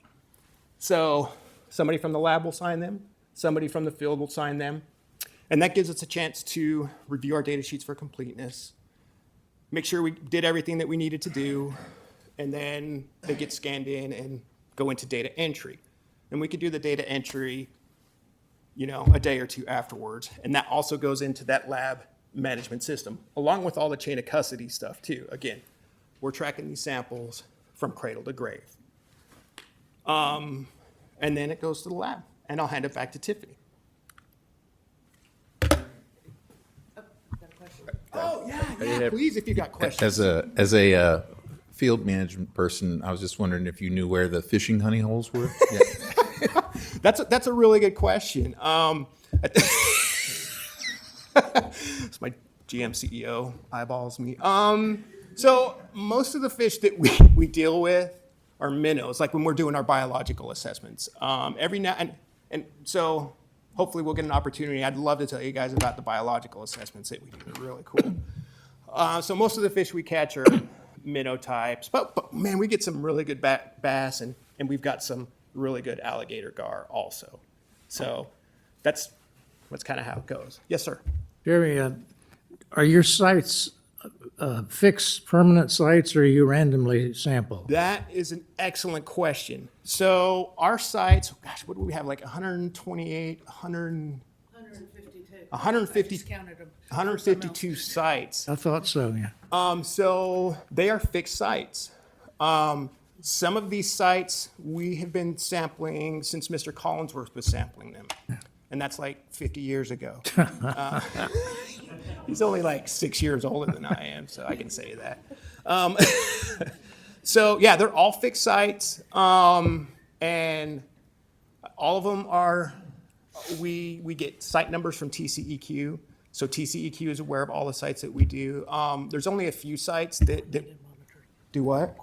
Oh, yeah. And so let me, since you asked the question, we're not the only ones that sample in our basin. So TCEQ does it also. Who else? TW. Yeah, some of the universities also sample in our basin. Do you sample in both the reservoirs and the river itself and tributaries as well? Yeah, that's another great question. So where we sample is, we sample all three of our reservoirs monthly: Possum Kingdom, Granbury, Limestone. Everybody forgets about Limestone. Not really. And we also sample some of our core reservoirs.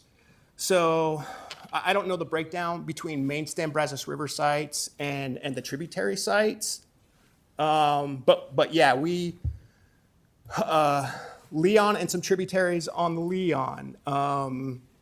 Shoot, now I'm drawing a blank on all the cool sites that we do. But San Gabriel, Little oh yeah, River, San Gabriel, Little River. Jalapeno Creek. Yep. Okay. So One other important question. Yeah. Have you ever seen our alligator in Lake Granbury that's supposedly there while you're out sampling? I kid you not. No, I haven't seen the alligator, but when we do like public outreach stuff, and even just if people come up, we're sampling under a bridge somewhere, and some old guy in Seymour, Texas pulls over and is like, "Hey, you seen any alligators in there?" So that's probably my number one question. I have never witnessed any alligators on Granbury. What I've seen on Granbury, though, is that sweet new golf course over just above I the live 51 real bridge. close to it, yeah. That looks fun. Just Thank saying. All right. Oh, yes, ma'am. I have a question about safety. Uh-huh. You mentioned how you have partners when you go out. Yes, ma'am. And the photos that you showed are, of course, very placid, lovely, small. Is there any kind of a concern about any kind of rapids or anything? What do you have so that you don't wind up in the water? Sure. Well, we often end up in the water, and it's usually on purpose, with intent, and sometimes without intent. But we have safety SOPs that cover everything from alligators to weather. I'm an ex-soldier. I want to make sure all my people are safe. Everybody gets home. There's nothing we do that's worth getting anybody hurt out there. So we are very safety conscious, and I absolutely appreciate that question. So, Mr. Collinsworth's giving me the wrap it up sign. So, anybody else got any questions? All right. Site safety is something we take into consideration too before we ever commit to a site. His team will go out and assess it, and if it's something that we think is just inherently too dangerous, we will work to find something else in that segment more safe. So the lab gets the samples. First thing they do, very much like Jeremy, they start calibrating all their instruments. Here's a calibration of our ammonia discrete analyzer to make sure that we are reading and detecting accurate levels and that's reproducible. They accept those samples in from the aquatic scientists, and they go through a check to verify the preservation. If it's acidified, was it acidified? Was it acidified to the right pH? Are the samples at the appropriate temperature? They enter the samples into the LIMS and schedule analysis is their first step. Then next, this is a whole suite of analysis that they run in the lab currently. Just to give you an idea, this is an ion chromatograph where we do nitrate, nitrite, phosphorus, sulfate, chlorides. And then this is gives you an idea of the amount of quality control. This is TKN analysis. All these samples from here to here are initial quality control to make sure the instrument is repeating and performing appropriately. Then they run some samples, another quality control sample. 5 more samples, another quality control sample. That one is an upper basin one, has to be diluted, so they want to run some more quality controls after it to make sure there's no carryover from the salt levels. More samples, and then final quality control. So there is a lot of additional work beyond just the 150 bottles that Jeremy's bringing them every month. And then in the background, other things they do to verify the accuracy of our data, they make quality control charts the lab manager reviews monthly. And the main purpose on that is to make sure mainly that the analysis is staying beyond that mean, but definitely between the 2 green lines, and making sure we're not starting to see a trend. If in the next month we continue to see that trend upwards, that lets her know we're seeing some drift in the instrument and we need to figure out why. Is there something bad with one of our chemicals? Is it time to change a detector? So we're constantly doing things to try to find errors before they become problems. In addition to that, we do proficiency testing twice a year, and this is a requirement of our accreditation. We do a double-blind analysis. We order samples for all of our accredited analyses from a third party. They send us a sample. We don't know what the result is. We don't know the range of the sample, and neither our lab staff or our quality assurance staff knows what that is. We report that result to the company, and then they give us our grade on how good our recovery was and how accurate we were. And then the other 2 times we do what they call a blind QC, which is our quality assurance officer orders it but doesn't tell the lab what the result is. So every quarter we're testing ourselves. And then finally, as the lab finishes up the data, every piece of data we have gets 3 levels of quality review. The analyst reviews it, the manager, whether it's Jeremy or Nicole, and then our quality assurance staff reviews to make sure it's accurate. Then it gets reported on to TCQ. Our quality assurance staff also does quarterly audits where they take a handful of our analyses and do a deep dive in the data, looking for any problems, any reporting concerns, making sure we're consistent with those approved methods I showed you at the front of the presentation. And every 2 years, we get an independent audit from TCQ. That is not pleasant. We have an incident reporting application also. So anytime we lose data or have something that impacts our ability to collect samples according to our SOPs, we go in, we document that. Depending on the severity, there may be a root cause investigation, corrective actions put into place to make sure that occurrence doesn't happen again. And then that again has to go through kind of a 3-step audit approval between the quality assurance, the project manager, the lab manager, field manager. And then once we do that, we also perform our own in-house data analysis, which gets reported both to TCEQ and out to the public. So we look at several different things, primarily compliance with Texas surface water quality standards. This first one, that is the water quality standard. So this site is pretty good. Only a few times did it exceed the allowable standard. You can see we've done a trend analysis and it's got a slight decreasing trend. This one is one where we're looking at with nutrients. It's really important to know where your nutrients are coming from, whether it's point source or non-point source. So we'll plot those nutrients against flow levels. And for this site, you can see that this is most likely an effluent dominant stream because we're seeing the highest levels and the most consistently high levels at low flows versus the high flows. So there's a lot of different things we do with our analysis to verify where we are we seeing changing trends and what might be causing changes in a site. Then all that, additionally, QA staff will produce a monthly data report that goes to Jenna, who unfortunately didn't get to meet today, and myself, that kind of gives us a status of where we are on data completion of the data we expected to complete in a month. How much of it did we actually complete? This past year, we were at 98%, which is pretty good given all the variables we encounter out in the field. Then all that data gets bundled up 3 times a year and gets submitted to TCEQ. There it goes through an additional QA review where 10% of that data gets checked again, and we have to verify to TCEQ we did another check. Any outliers we have to certify, yes, that was a legitimate data point. We have one site down west of College Station that is perpetually foul. It has nutrient levels of toxic levels of, far exceeding state water quality standards. And yes, every year or every month we have to verify, yes, we read an 80 mg milligram per liter when the standard's like 0.4. So we have to verify those things. I've also written letters for the past 15 years against a particular industry, but one of these days they'll listen. Then Jenna produces an annual basin highlights report, which is a requirement of the Clean Rivers program. And then every 5 years, we have to put together a very intense data analysis report called a basin summary report.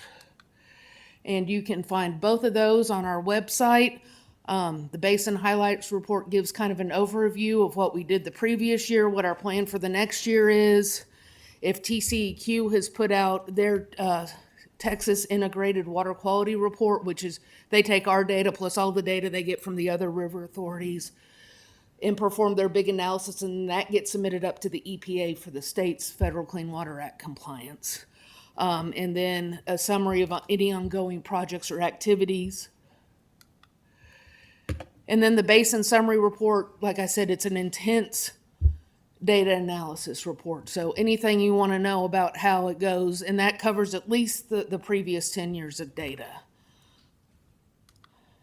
And then if for any reason you're curious in the future and you want to go look at our water quality data, it's also available online through 2 different ways that you can search for it, download it, do things like that. And I want to give a plug to my staff. This is just one component of what they do. And Jeremy's right. Well, we absolutely welcome the opportunity to come back and talk to you about emergency management, biological sample collection, any of the other things. But we work in the most diverse basin in the state. And we routinely have water that looks like tomato soup, nutrient-influenced streams that look like this. This is salt up in the upper basin, just on the ground around the brine springs. We have beautiful crystal clear waters in our reservoirs and some in Williamson County. Floods, droughts, all that affects not only how they take the sample, but what they do with it in the lab. And we have a staff that can make that switch and knows it just off the top of their head based on their years of experience here.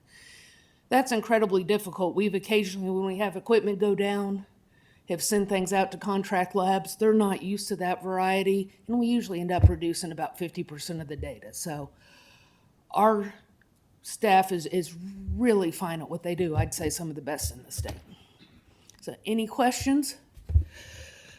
So, Tiffany, Matt mentioned that there's this sunset, that might try to standardize the river basins under some umbrella. How would that affect you, or have you been briefed on whatever that report was, where it would impact? For this, it wouldn't affect us. We're already established under the Clean River Act. All the river authorities that participate in the Texas Clean Rivers program are playing on an even playing field. We all have to be NELAP accredited. We all get TCEQ audits. So we all have to work from the same method book, so It won't really impact. it shouldn't impact this, no. All right, Director Henderson and then Director Lattimore. Thank you. So Tiffany, I agree that Williamson County has some of the most pristine water in the state, and I appreciate you and your team for that. But I also think that you didn't mention all the accreditations that you guys have, and I think that the BRA, your department specifically, is well respected for that. And I just think that you guys do a good job.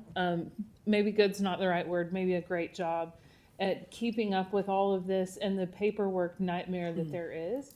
And so I think your staff deserves a huge pat on the back for making a really tough job look easy and for keeping the water in Williamson County pristine.